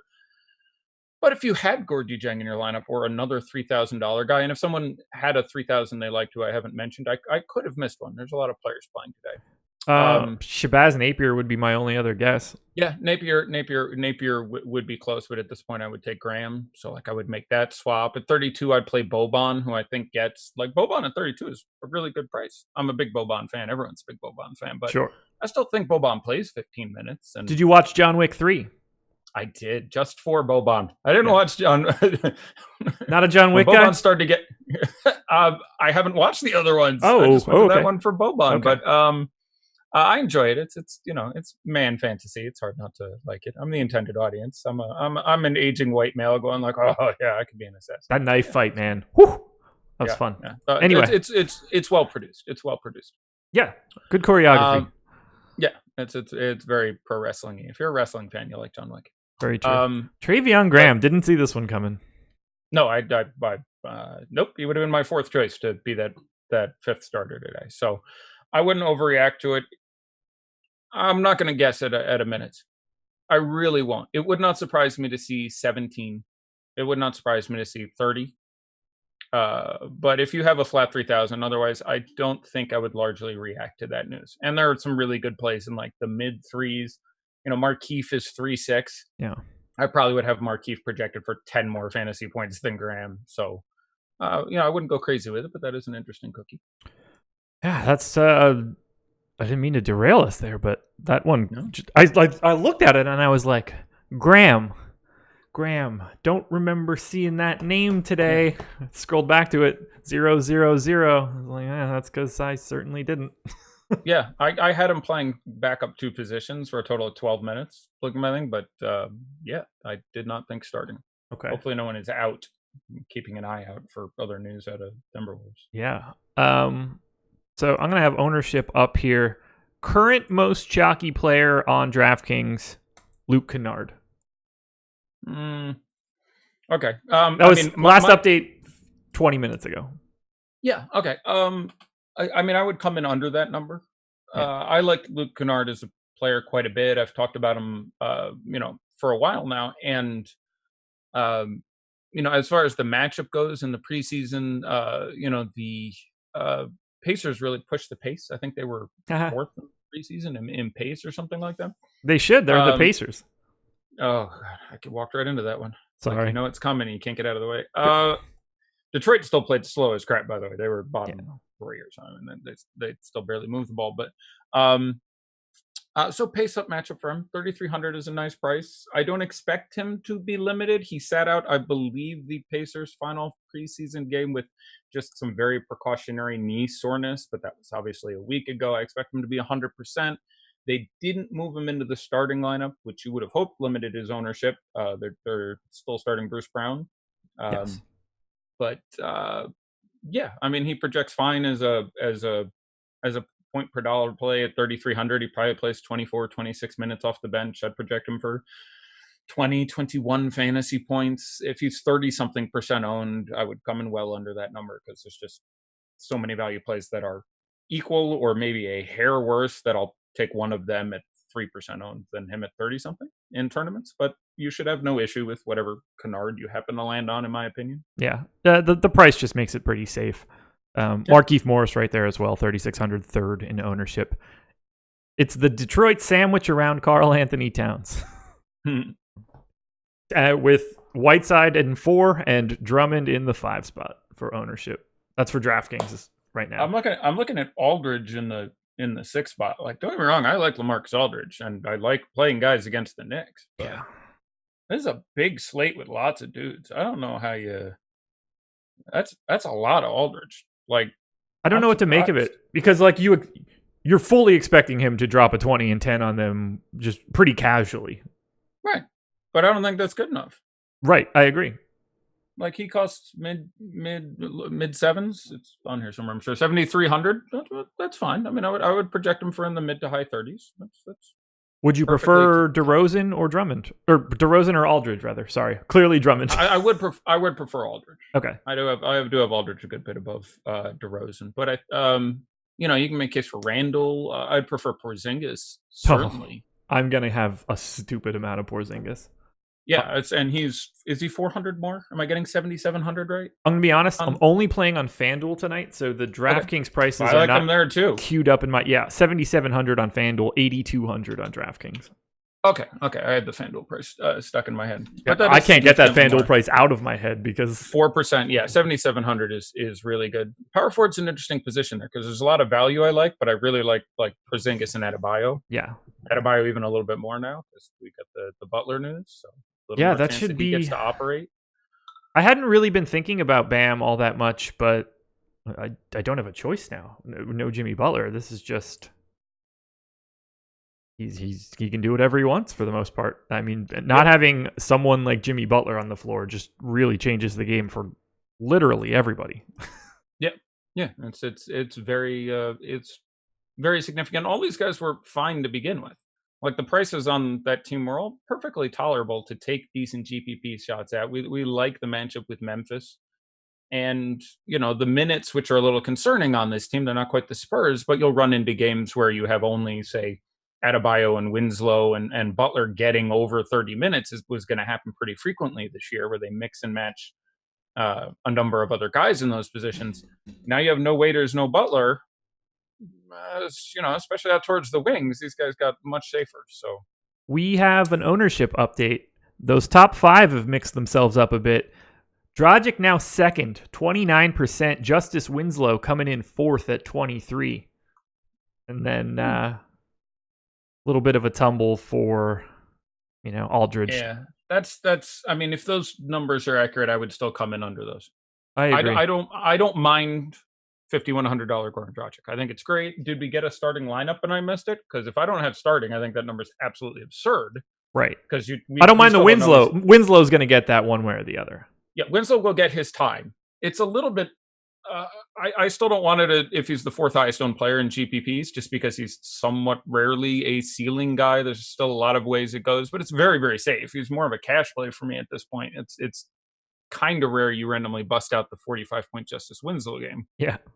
But if he's going to place 30-something on the wing now, that's fine for me at 5,800. This is a lot of really good price guys on DK. Like we were speaking about Jimmy Butler before, and I was kind of a little hesitant on him previously because A, his role has been somewhat inconsistent, and B, there's just other guys like, Karis LeVert was almost $1,000 less on DraftKings, and there were just other guys who profiled pretty similarly and that were a little cheaper. So, Winslow now at 5,800, I think is just fine. I don't have a problem if you're around the field, but it's by no means a guarantee that he gets to double digits in shots. He's a guy who can really disappear from time to time. So I'm anxious to see how he looks with no Josh Richardson on the team now. Because I think that really changes the dynamic of, I mean, they ran a lot of stuff through Richardson and he is just not there. And the Richardson replacement is also not there. Yeah. I mean, the logic behind it, and what I will say that I do like, is the fact that someone has to handle the ball on the team. Yes. Like someone has to play point guard for 48 minutes. Though Jimmy Butler was going to either actually or nominally take a lot of that time. So now, in theory, Dragic or Winslow should be handling the ball most of the time. So I do think one of those guys has a very decent game. So, that's the argument for that makes a lot of sense. But I'm not shocked if Dragic still plays 24 minutes off the bench. Right. I wouldn't surprise me if he starts and plays 30. But I'm a little hesitant to fly up the field there with him. Also, I'll just look at it. We have Hero at 13, and he's cheaper than both of those. I would play Tyler Hero. I suspect that number is actually low. Even on DraftKings, you're right. 13% Tyler Hero, I think, is too low. I think he will cusp at least 20%. But still, if he was the same price, I think I might still. It'd be interesting. That'd be very close at that point. But he's the cheapest of them, and if he's the lowest owned, that's pretty easy for me. Can he fail on FanDuel? Sure. I mean, he can. He does not do a ton, but shoot extremely well. He's not a real defensive presence. No. If he could shoot 4 for 14 and have 15 fantasy points. I mean, that depends your definition of failure. But sure. that also makes some sense. What I mean, just as a guy who I mean, I understand there's no drop score any longer, but they're just short on bodies. And at 3,600, this feels like the easiest spot to get salary relief. And you hope that the shot falls, because I don't get the sense that he's going to go out there and only shoot 4 times. Right. No, but the counter argument would be, we're establishing that he's going to be super popular, and we're establishing that Dwayne Bacon is going to be at least somewhat popular at shooting guard, and a lot of people are going to pay down there. Yeah. So if you hit on, I don't know, we'll go with Bradley Beal and Devin Booker, and they put up 50 each, you're looking at just lapping the field at a position.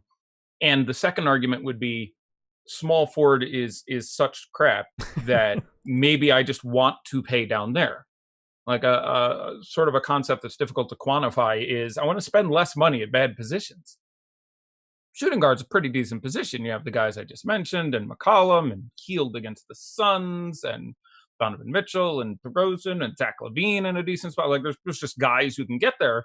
Small forward is like, yeah, I guess Gallo could get there, and Tobias is in there. But small forward is, there's a real chance that if you have guys who cost $4K and get you 20, you're thrilled.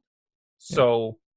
I mean, that's sort of the counter argument, is you only need so much salary relief. There's really good value at power forward, and small forward is a position I'd be kind of happier paying down at. But yeah, in one lineup, I'd play Tyler Hero. Okay. I have to ask you one question, and this one is personally for me. But first, a reminder, everybody should hit that like button. We've got a ton of people in here right now. Those likes help us out tremendously. And once again, shout out to our friends at SuperDraft for sponsoring this show. This is the first time they're sponsoring one of our shows, so we're really happy to have them. Go to superdraft.io, download the app on your smartphone, and you can sign up using the promo code AWESEMO for $20 in SuperDraft bucks. I'm getting that name wrong. Super Cash. That was close. Bucks, cash, they're synonymous. Yeah, and I don't feel bad saying, they're a news site, and like many news sites, overlay as marketing as a strategy, where they run some ambitious GPPs that don't always fill. And no advice I or Josh or anyone else is going to give you is as valuable as the site you're playing on, paying out $1.25 a dollar as opposed to 85 cents a dollar. So I don't know about tonight. I haven't looked, but I know many of my friends played there in the in NFL, in the footballs. And frequently they'd have, I think they had $125,000 main event for NFL for several weeks, and I don't know if they still do, but I know it took in like 75 grand, and they kept paying it out. And I know they paid people out, which is key. Yeah. So, overlay is good. You should look for some of that. One last thing to touch on. Have you seen how many people are on this show right now? I have not, but given and I should apologize, by the way. I hear my throngs of followers, my coterie. Very, very not nice. Gave you some crap yesterday. Whew. I'm not happy. I was like, guys, these are just, he's not going to do every day of the entire NBA season. That's a bit of a grind. It's a bit my fault for announcing, like, yeah, all the shows are going to be free. And then people like, yeah, and high fives that people showed up and I wasn't there. And apparently there was tar and feathers and pitchforks and torches and other things produced. So I appreciate the somewhat embarrassing adulation, but be nice to Josh and everyone else who makes the schedule. There's about 11 very qualified fantasy analysts here at Awesemo, and of which I am but one. People were not very happy, but they are back to see you in droves. We just hit a peak of 2808. Is that it? I think that's kind of interesting considering we didn't pull 2K till like February of last year. Yeah, it's 3K's coming, man. All the way up. Yeah, no doubt. No doubt. I was there. It was you and me when we hit the 2K. I know. It was very, very, very fun. Yeah. I'm back tomorrow, by the way. Let's get that out ahead of time. I think I'm off Friday. I'm back tomorrow, Saturday, Sunday. So. Correct. You and Chris Baggs tomorrow. There you go. Is there anybody that we haven't touched on yet that you really wanted to make sure people knew about? Let's go into my notes. Anybody in the guard version of Andre Drummond? Anything like that? No, nothing quite that crazy. I like Chris Paul and Dennis Schroeder, I think, more than most people do. The Utah defense in the preseason was bad. Hey, a phone call. Jimmy Butler? Jimmy? No, it's my daughter, who bears a strong resemblance to Jimmy Butler, but no.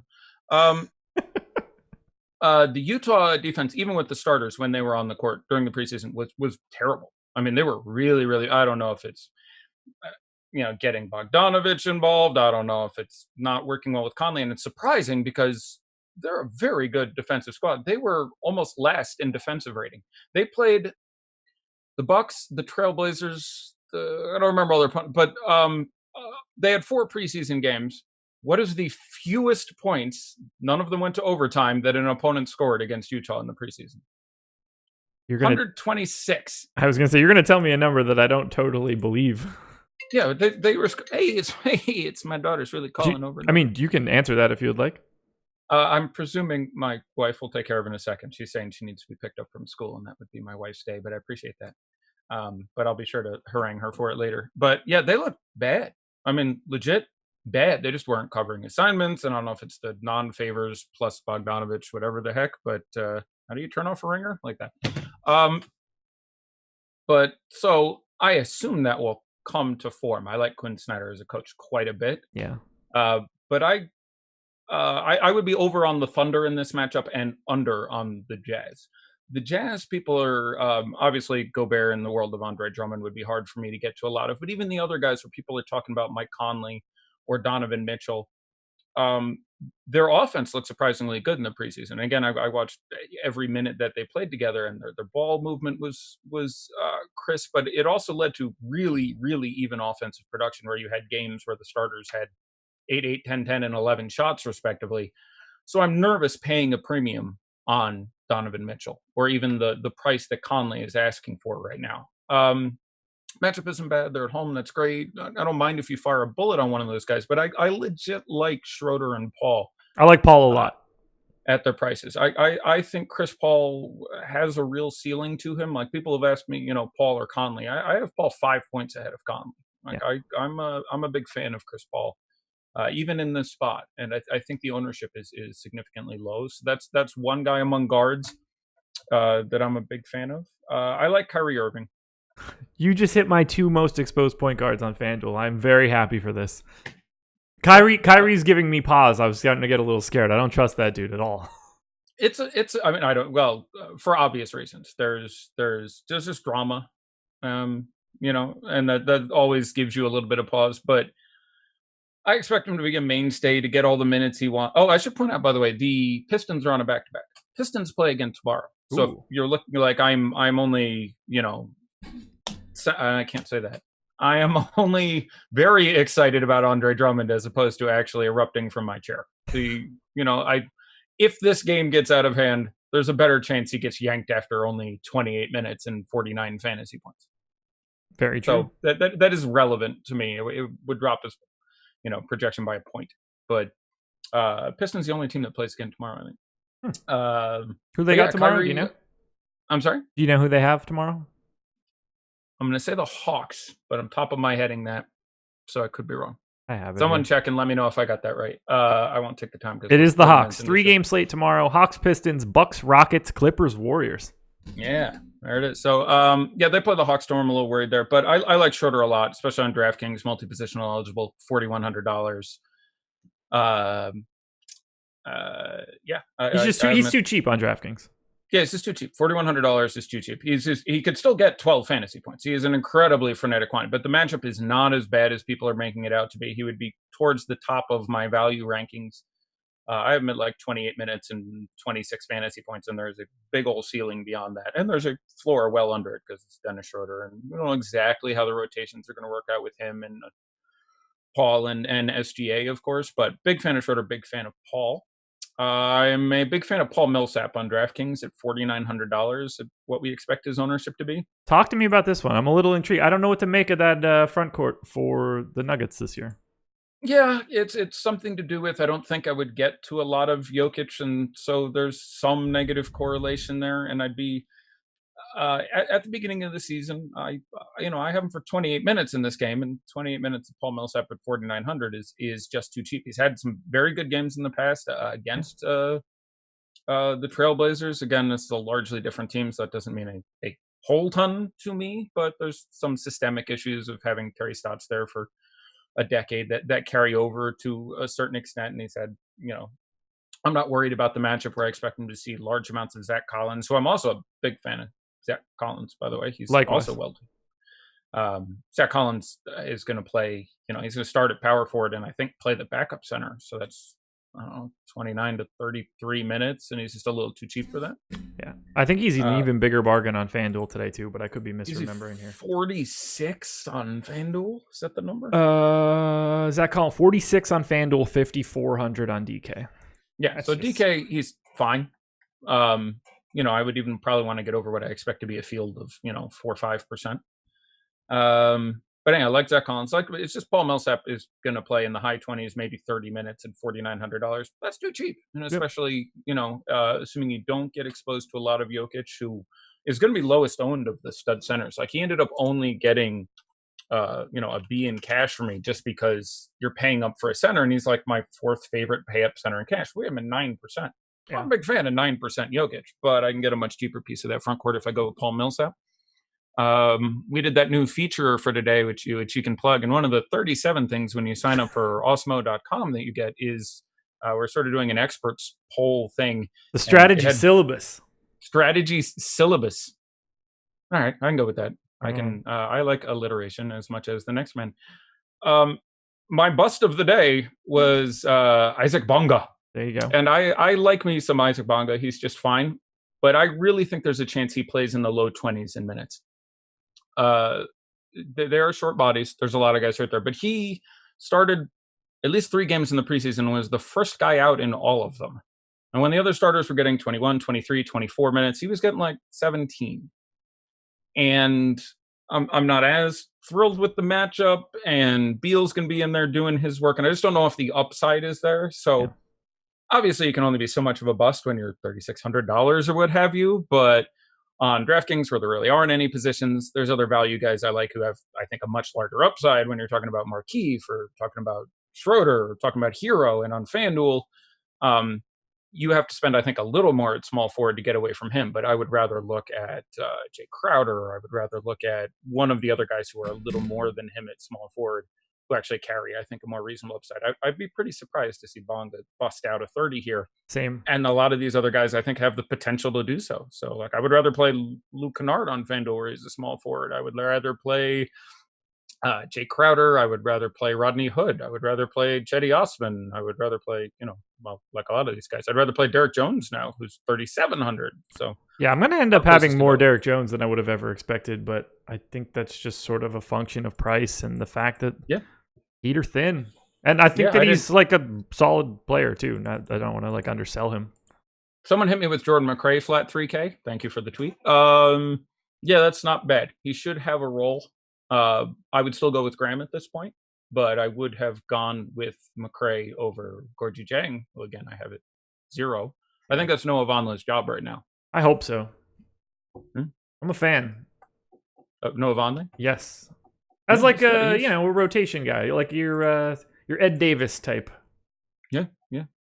Except he can actually make some threes as opposed to Ed Davis. Noah Vonleh had some very interesting games last year. He very weird. He was much better at the 5 than he was at the 4.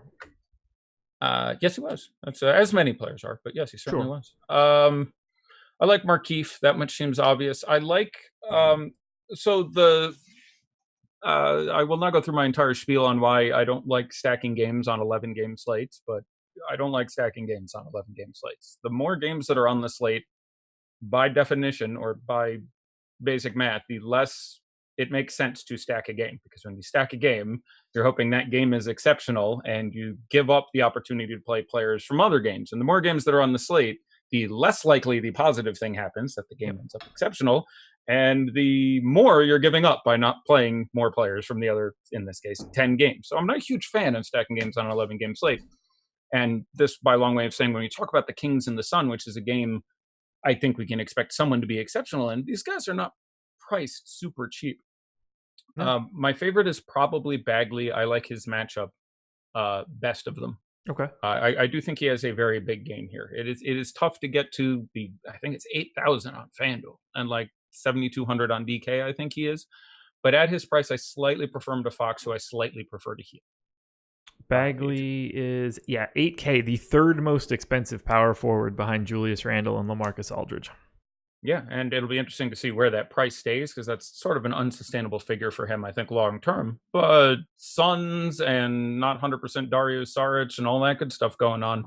Yeah, I think it's a justifiable figure for him tonight, and I like trying to get a piece of that game. Yeah. Stacking it is very difficult, but it can be done because now there's obviously lots of exceptional value. But I think Christian Wood is in play as just a guy who could get 20 minutes and 65 fantasy points. I jest, but it was looking like he might be getting a ton today for a brief minute if Markieff ended up being out. Yes, that would have been a crazy sauce there. Would have been interested to see who they started at that point. I'm not so sure how the Christian Wood, Andre Drummond 4-5 would work, but I'm there to watch. Yeah. I was like, I didn't know, were they able to dust off John Lore, but he is. Yeah. No I didn't really, us. someone tweeted me, I didn't really get into the Kyrie thing. I think his role is secure. Yeah. The backcourt is even going to get worse with Graham out there, by the way. When you play Graham over three people who are better defenders than him, including Culver is decent and Kogi, who's legitimately good, it's an even better offensive matchup. So I like Kyrie Irving. I like Karis LeVert on DraftKings, especially at 6,800. But they have been woeful against defensively against almost all positions, including point guards, for quite a while. Yeah. I think Kyrie tries to establish whatever that means to you. But they also, I believe the Timberwolves ran the fastest pace in the preseason. I'm going to look that one up. But I'm pretty sure they ended up at number one. I got it hot barred and everything. You got it? Number one in pace, Minnesota Timberwolves, buck 13, just over the Bucks, the Raptors, and the Pacers, amusingly enough. There we go. There you go. Then the Pelicans, who started at like 120 for a while, they slowed down for a little bit. 15 minutes to go.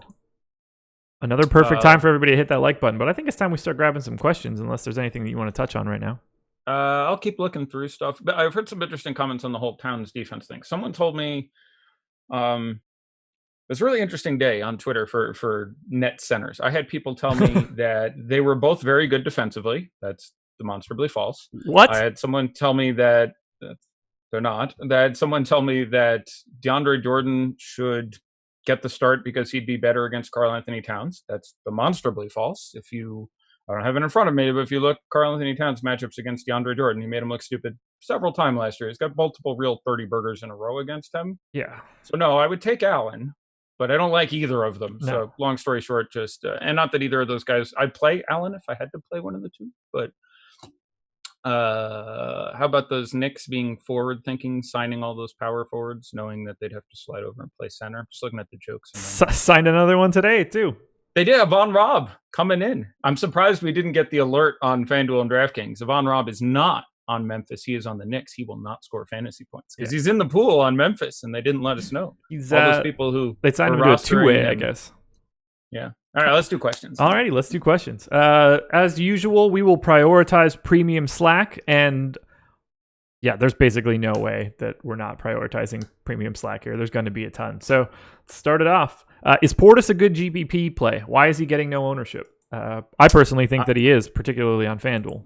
Yeah, I think he's tremendous. Particularly on FanDuel again, where centers are priced appropriately. On DraftKings, the centers are too cheap. Allow me to be clear. I have 4 of my top 5 scoring players are centers, and they cost not much less than many of the guards are the same price. So definitely on FanDuel where it's 55 and DK it's 51, I think it is. But those are too cheap numbers. 51 on FanDuel. Oh, I'm sorry. I inverted them, I think. Then 55 on DK. Yeah, that's a brilliant play on FanDuel. Is he a center on FanDuel? Yes, he is. I think he is. They've updated all that to show. So I'm a big fan. I think he's a great GPP play. He's not an absurd cash game play. If you built your cash game lineup but liked every other spot and had 5,100 or slightly more at center, I imagine he would find his way in there for me. He should start. He should play 30 minutes. So no, I think he's a great GPP play. For cash where position isn't relevant, I don't think he'd get in there for me. There are foul troubles. The matchup is pretty poor, honestly, but yes, he's a great GPP play. You could get 40 out of him easily. I forgot I mentioned this in the syllabus. Nariki bringing it up. Saw from the article. Eddie Fear mentioned Aaron Gordon as the contrarian option. Why? I said you should tune in to Live Before Lock to find out. Eddie, what do you like about Aaron Gordon today? He's looked really good against Kevin Love the last few times they played. I had my notes. I didn't actually have time to pull up the stats and everything, but I just had my notes that he looked like he could really handle Kevin Love. I expect Kevin Love is also a very interesting GPP play, by the way. I'm not sure what the minutes are going to be. The matchup is not ideal at all. That is actually now a very, very good, especially if you get into the bigs, Orlando unit. But I heard people saying, I'm worried about the matchup with Vooch as opposed to the matchup with Gordon. Gordon's a better defender than Vooch. They're both extremely good, but Gordon is legit sort of their defensive stopper. Kevin Love isn't going to stop anybody on defense at this point. It's the beginning of the year. I don't know how healthy he is. I don't know if he plays 28 or 36 minutes. But Kevin Love carries a massive upside. But I just like the matchup for Gordon. I like the fact that he's small forward eligible on DK. 6,400 is a number you can get on top of, and he's going to be, I haven't looked, I'm guessing 5 or 7% owned. And most of the other guys I really like are somewhat chalky. So I was trying to pick a guy for my GPP play who I thought had a big upside and wouldn't be heavily owned, and that was the first one that came to mind. So Aaron Gordon, 5% on FanDuel, 8% on DK. 8%. But he is small forward eligible, which was sticky. Although Tyler Harrow might be small forward eligible. I don't think he is, though. Should you fade Cat if you're playing one lineup for Drummond? I would. I know it feels weird as hell, and I have Cat projected high. It depends, FanDuel or DraftKings. Let's start there. Yeah. DraftKings, I'd play them both. Sure, there's tons of good value. They're my 2 highest scoring players, and in one lineup, if I was building it cash or probably tournaments that differentiate elsewhere, I'd start those 2 guys. FanDuel. In one it's hard to say lineup, should, right? Like it's those 2 guys are fantastic center options, the 2 best. Like we're talking about coin flips here. Yeah, largely. I expect Cat to be well higher owned. So in one tournament lineup, yes, I would play Drummond, who I've projected at, I think, 3 fantasy points less. Yeah, maybe 4. I mean, I have Cat at 55 or 56. Yeah. I don't know what you have him for, but probably something in that neighborhood. I have him at 52.3 on FanDuel, 55.6 on DK. Yeah. Okay, that's really funny. It's funny because I said 55.6, meaning 55 or 56. Yeah, it's one of those things where, like, to really give an answer between those 2, we are splitting every hair in the world. On DraftKings, if I can play one, I'm playing Drummond. He saves me $1,700. That's a massive difference. That's not close for me. On FanDuel, in one lineup in a tournament, I'm definitely going to play Drummond because I think he is well lower owned. Yeah, and he even costs a little less. They're proportionally priced. So yeah, it depends exactly what you're trying to do. In cash, it wouldn't surprise me if you play Towns because I do have him projected a few points higher. But Kyrie or Booker in a DK GPP. Assuming. I don't think there's a wrong answer there, allow me to say. The more exposure I had to the Kings, the more I'd be inclined to lean Booker to try to, stack up on the game a little bit, get one guy from each side. They have no one in that game right now, oddly enough. So I'd play Kyrie. Yeah, same. It's close. Yeah. Again, these are coin flips. Yeah. If I can't get to Doncic. Is Maxi Kleber a good cash play tonight? Yeah, he's an outstanding cash play. Yeah. Tournaments you make an argument against, but he's going to start at center. He'll play, 25 to 29 minutes. And should see an open look or 2. Yeah. And he can spot down some threes. That offense is going to be amazing. Like, I didn't specifically say this. Again, we both love Porzingis. I love Luka, too. I mean, those guys are going to have just an insane combined usage this year. Luka's just priced like more correct, whereas Porzingis is priced like they think that he's going to play 12 minutes. No. So yes, for that reason and their prices, I like Porzingis more. I like that whole team to an extent. I like Kleber. I don't mind Dorian Finney-Smith actually on DK is $3,200. I think I give him a B in cash and a B in tournaments. Okay, he's gonna play like 29, 30 minutes in a matchup I like. He's $3,200. Like it's Dorian Finney-Smith. I'm not a fan, but I'm more of a fan than I am, Gorgie Jang, for example. Any love for Otto Porter on FanDuel? I have him neutral to the field, 4% across 150 lineups, so I'm relatively indifferent. Yeah, I would say I'm largely indifferent. Again, the biggest advantage being the position is such crap. You don't need to do a lot to be tolerable. You know what I'm saying? Yeah. Like it's just small forwards. I have Gallinari. I like a fair amount on FanDuel just because, again, I like the matchup a certain amount. It's a team that, much like the Mavericks, you're going to have a lot of guys taking time who aren't large offensive presences on that team, so that you can really see some chunked usage on some of the more owned players. But I'm fine if you end up with Otto Porter. I think he's a perfectly decent GPP play. The guy can obviously spot some threes. So. Yeah. All right. FanDuel question. I don't know whether it's cash or GPP. Booker and Hero or McCollum and Jaylen Brown? This one's easy. The first one. Yep. It's just got to be. I think I have Hero now projected for half a point less than Jaylen Brown. And he's a little cheaper. And then you have Booker and McCollum. And wow. Yeah. Yeah. What else we got here? Rashawn Holmes minutes? It just shouldn't matter, right?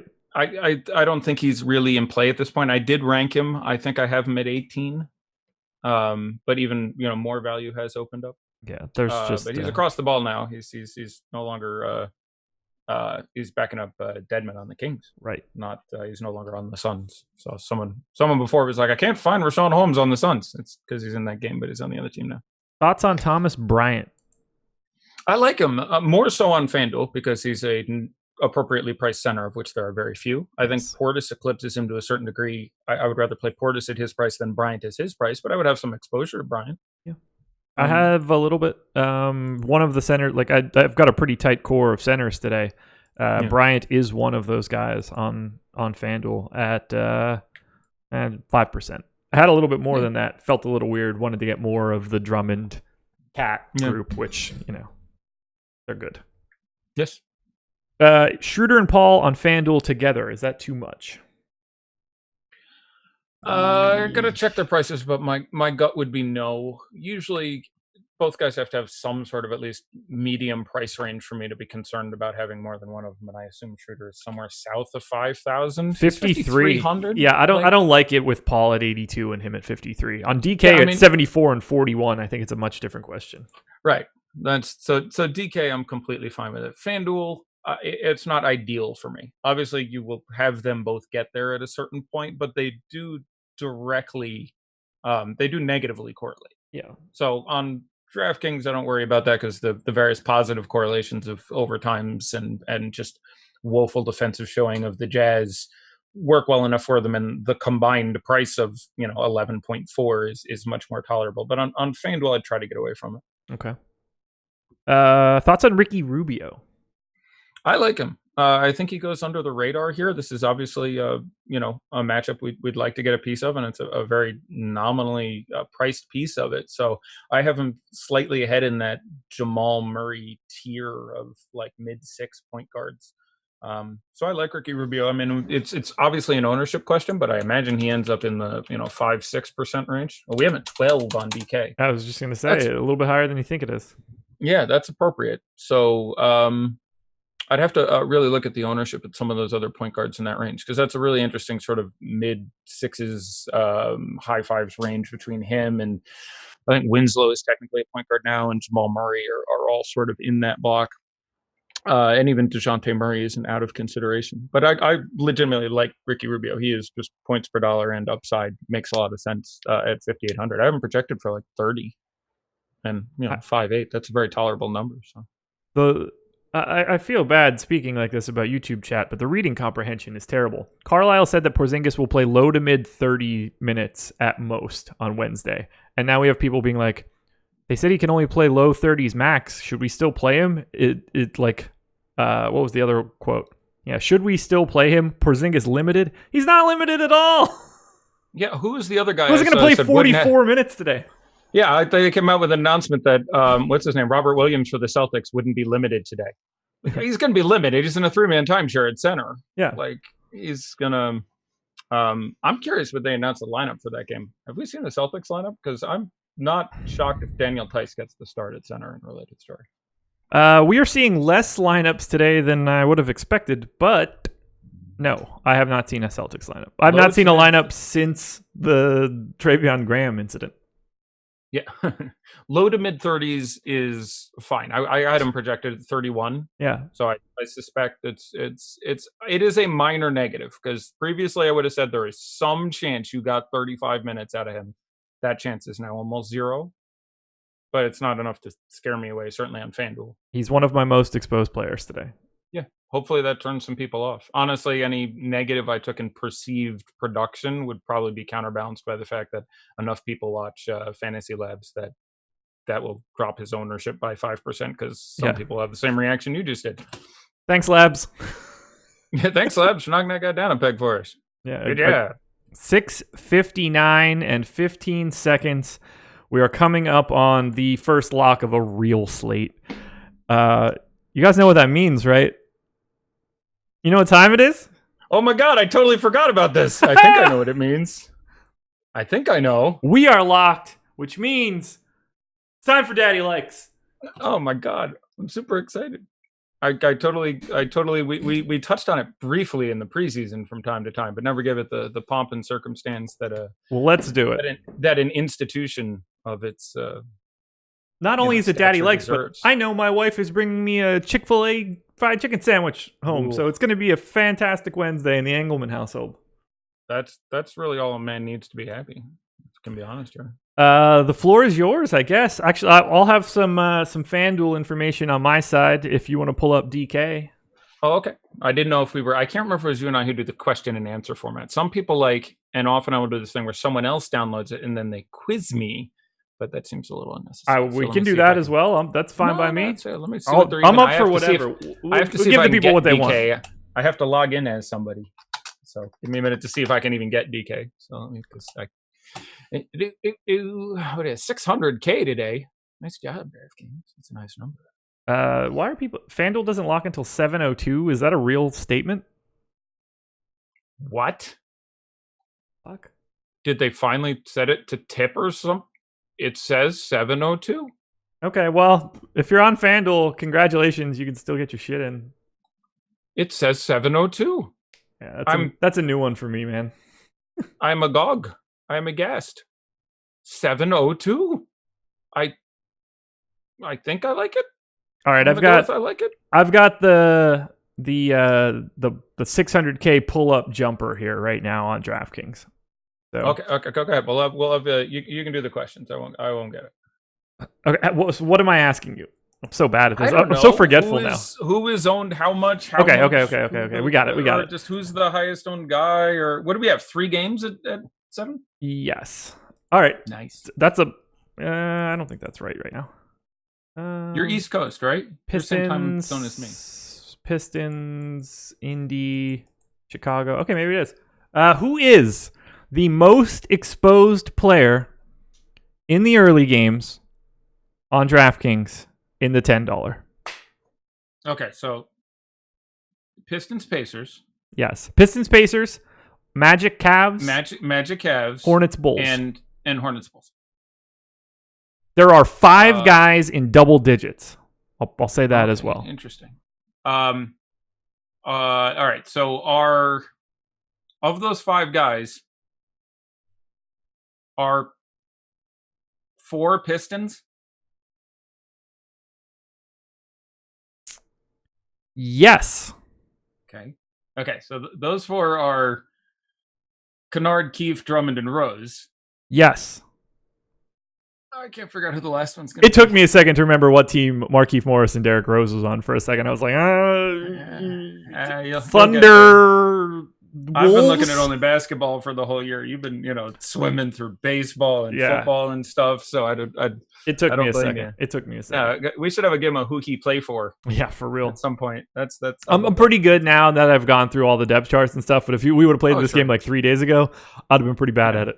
Oh, it's tons of fun. If you hit me with like baseball teams now, it'd be good times. I don't know either. The last guy is gonna be what do you mean the last guy? Oh, the fifth person of the 5. Gotcha. You said there were 5 in double digits. The Correct. last guy has to be Zach LaVine, Aaron Gordon, or Domantas Sabonis. Is it one of those 3? You named 6, 7, and 8. So I'm missing 5. You named 5, 6, 7. Sorry. Oh, okay. I'm like, oh shit, I'm missing one. Okay. Okay, so I got it's one of those. I'll say I'll go with Gordon, Sabonis, LaVine for 5, 6, 7. Sabonis, Gordon, LaVine. Sabonis is 5 at 12.3% ownership. Wow, that's a little higher than I would have liked, but I prefer him to Miles Turner, who has insert colorful phrase here, Andre Drummond to him many times. So Keefe ended up over Kennard. I'm going to feel solid on that one. You are Correct. Okay. I'll hope Andre Drummond is like, all right, so is Keith's the most? Correct. Okay. Then I'll say it's Kennard than Drummond. No. Damn it. I'm upset because I want less Andre Drummond ownership for the assembled. So we have it's Kennard, Keith, Yes. Drummond, Kennard, Rose, Sabonis as the top 5. Okay. Nails You it. told me that. You told me, so that helps. So number 1 is Keith. I'll go with 35%. 32.7. Number 2 is Drummond. I'll go with hopefully 22. 25.7. I feel responsible. It's my fault. Kennard, I said I thought would end at 20, so I'll stick with it again. 20. 18. You told me Sabonis is 12, so the other one is Rose. I'll say 15. 17. Okay. Well, there we go. Go with something. And so then you said Gordon Levine were high single digits for the next couple? Gordon 8, Levine 8, Jeremy Lamb 7, Terry Rozier 5. I think that's interesting in that if you told me you went crazy, I'd be like, okie doke, I get it. Yeah, I can see it. I do think there's been some comments that they're going to be cautious with his minutes. Yeah, I think he's a little dinged up. And he's got I believe, a knee. He's sort of in the same condition as I think Kennard, where they're both like, they have a slightly bugging them knee, which just means, I'd project him at 30 minutes instead of 34. He's just not priced well enough. Like, I like Terry Rozier, and it's a woeful goddamn basketball team. So there's a chance that he just has carte blanche to go out there and destroy some fools. We just got a little bit of news across the board. You ready for this? The Knicks are starting. I'm going to name 4 people. RJ Barrett, Morris. The best news starts with the Knicks are starting, by the way. Go ahead. I'm naming 4 people. Barrett, Morris, Randall, Portis. Who is the starting point guard for the New York Knicks?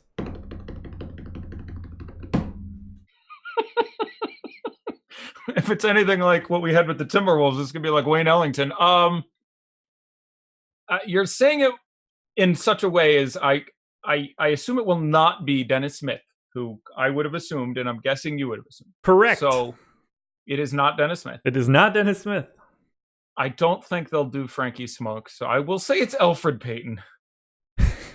Alonzo Trier. I did not project him. I did not rank him. No. I did not rank him. Starting lineup for the Miami Heat.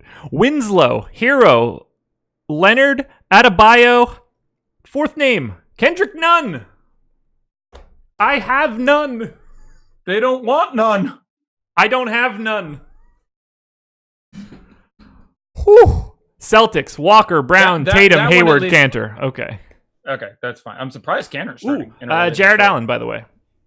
Starting. Yes. Yeah, that I assumed. Cantor starting surprises me because for 2 reasons. One, because Embiid's going to eat him. Well, that's one. 2 is coach has said I like what he gives coming off the bench. Right. So he'd actually said I like him coming off the bench. I did not think he was going to pick up that start. I really thought they'd give it to Tice or Time Lord to just suck up some fouls and body up. But one more piece of news that's probably not all that relevant today. I can't believe the Knicks thing. They're not starting any. Literally, they spent the whole preseason because you weren't this deep in it talking about. Well, we're going to try these 2 guys. Yep. We're going to give. I mean, by the way, and then Ntilikina looked good internationally, so it was like, oh, maybe he's better now. By the way, they're starting RJ Barrett at point guard. Yeah, ostensibly. They're starting RJ Barrett at point guard. Yeah. So the Nunn thing is absolutely hilarious. So there's late swap. Are any of these 7:30 games so that we should actually discuss? No late swap on FanDuel, don't forget. Right. But I'm saying, are any of these not locked? Oh. As in, we should discuss them for late slates, and I know there's not. No, everybody's available for all of those games. Everybody can fix that. Right, if they're 7:30 games, they are. Yeah, people can get to it. So I have real interest in Kendrick Nunn now. I'm assuming that is not a 7:00 game was my point, and obviously they're not. Right. As we just went through them. I like Kendrick Nunn, and the name came out after lock, so people don't swap as much as they should. So I think he's going to be still single digits owned. Swapping into some, I'm presuming 3,032, some incredibly low number Kendrick Nunn makes a fair amount of sense to me. Yeah. By the way, And Trey Lyles might start ahead of Jake Puddle today. Jake Puddle. I've never heard him called Jake Puddle. I assume that's Jakob Puddle. Yeah, do you not watch Game of Zones? I do, but I apparently missed the Jake Puddle episode. That's great. It's the episode where they trade DeMar DeRozan. I saw that one. No, I saw that one. That's great. Where they sacrifice him, and Kyle Lowry's like, "No, not DeMar." Like, yeah, they can't remember. They can't figure out how to say Jakob Puddle. I remember. And he's like, "It's Jakob Puddle," and then Norm Powell's just like, "It's Jake Puddle." It's Jake Puddle. I remember now. That's great. I had forgotten that. I do recall now. I can't call him anything other than Jake Puddle now. No, Jake Puddle is brilliant. I completely endorse that decision. Yeah, I like. They don't want none quite a bit now, and I warned y'all on Dragic, by the way. I warned you. Be careful. I have like 4%, so. Oh, that's fine. Yeah. If the field is going to be, I don't think it was quite going to get to the 28 we projected, but it was going to get into the 20s. Maybe this knocks it in time down to 17, 18 or something. 5.3%. I'm not mad at that. No, well, that's fine. You'll be half the field, a third of the field. Yeah, it's I hope not so. like he can't get there. Maybe he plays 30 off the bench. Yeah, not out of the realm of possibility for him to still be good. What do you want to do with Trier for people that are playing on DraftKings? Is that a spot you want to go to? It's still terrifying, right? No, I have no idea what's going to happen. Now, I will say, Fizdale does throw a lot of minutes at starters. He futzes around the starters, as we've just seen a prime example of, constantly. He will screw around with who is starting. When you get going, you do tend to get time. Like even preseason ran a lot of 10-man rotations. So I'd have to give Alonzo Trier like 26 minutes now. And I'm trying to remember the full injury report there because they have Bullock and Ellington in reserve, and one of them is out, and I don't want to guess incorrectly. So I'm actually just going to pull up my notes or the official injury report or something else because I don't want to get this wrong. But there are on the Knicks, one of those guys is out and one is in, which I guess doesn't particularly matter. But all right, so Kadeem Allen and Reggie Bullock are out. So Wayne Ellington is there. Out. Taj is good. He's out. Rob isn't going to play. Okay. I'm not super interested anyway. He certainly would come in after, for example, Kendrick Nunn for me. If he was the flat minimum, I'd have some. If he was anything more than that, I would probably stick with 0 against the Spurs in that particular spot. Cavs lineup: Garland, Sexton, Osman, Love, Thompson. So that one makes sense. Okay, as expected. Yep. Well done. Somebody playing the two guys. Yeah. I'm not gonna lie. I would have gotten several of these lineups wrong if I had to guess. Torian Prince did get the start at the 4, which is interesting. I'm a huge fan of his for some reason that I don't really understand. He's got a beautiful head of hair. He does. I can relate. Yeah, as can I. I have seen. Somebody posted the picture with your very long locks in Slack like yesterday. It's an old picture then. I haven't. My wife does not allow me to have. I used to have beautiful flowing hair like a horse's mane. Yes, for years, and my wife is like, nope, gone. So I haven't had a decent. I haven't been allowed to grow out my coiffure in a couple decades now, sadly. But someone posted it. I don't want to know. It's an old picture. I guarantee you. I believe you were playing Magic. Ooh! So they went into the. You were definitely playing some sort of deck builder at a table. Strong. Best I could tell. All I'm gonna say is there weren't many of them, but there were some female groupies on the Magic Pro Tour, and I've spent my entire life trying to be among the ugliest men I could, to stand out. Really, is because I realize, in general society, I don't have much of a hope, but if you spend your entire life in collectible card games or esports or daily fantasy sports, I was going to say DFS, settings, you can do pretty well for yourself. So lower your standards and have ugly friends. Yes. Life lessons. I feel like we need to leave on that note. Okay. Lower your standards and have ugly friends. That is going to be the new tagline to this show. For the whole site, Awesemo.com. Awesemo.com's live before lock. Lower your standards and have ugly friends. Guys, thank you so much for joining us. If you're still sticking around, please hit the like button on your way out the door. We still have 1,300 of you, which would have been like a really awesome stream in October of last year. It's great to be back. We'll have our full run of content again tomorrow. Live before lock will be Eddie. So everybody that wants to go crazy, you don't have to go crazy tomorrow. Wait, right? Yeah, tomorrow's Thursday. Starting the week on Tuesday for the NBA is like really messing up my equilibrium of where I need to be. Yeah. I'm broken mentally. So Eddie will be here for Live Before Lock tomorrow. You'll have the Deeper Dive guys on as well. Shout out to Super Draft for being the presenting sponsor of this show. Really happy to have them as the sponsor for Live Before Lock now. Eddie, any final thoughts before we get out of here? No, thanks again, everyone. Be nice. Don't be mean to Josh just because I happened to take a day off. And if I was there yesterday, you'd have had me on a 2-game slate and not a 12er or a 10er. So even if for some reason you have some cultish devotion to me, they're just trying to put me on shows with more games. So be nice. A 2-game slate with very little up in the air information between four relatively generic teams to project from a fantasy perspective. It was literally the world of, Nicola Melli or Alexander Walker. It was literally like pick a 4K guy was the one decision. So I mean, it was a little crazy. You can answer all of that in a tweet. I was tempted to. I don't. That's actually an interesting thing. I was talking with guys a lot. I know we're on our way out, but I'll just take 20 seconds. You're good. I don't tweet a lot of information because I always feel weird about it. When I feel better now because the shows are free again, but especially over the summer where we were behind the paywall, it feels really weird for me to be like, oh, this is a really interesting fact. Let me give it to everyone in the world. Sure. And then talk to these people who are paying for the show. That always felt really strange for me. So maybe I'll loosen lips a little bit now that we're there. You go. Drop some tidbit. Drop them into premium Slack. Forget those tweets. We'll give them to the subs. If you want to be a sub, use the promo code Live Before Lock and get 50% off your first month of Awesemo Plus. That's all I've got. I'm starving. I'm ready to go watch some basketball. I'm going to win some scratch tonight. I can feel it. All right, get it done. There we go, everybody. Thank you for joining us. We'll be back tomorrow. Best of luck.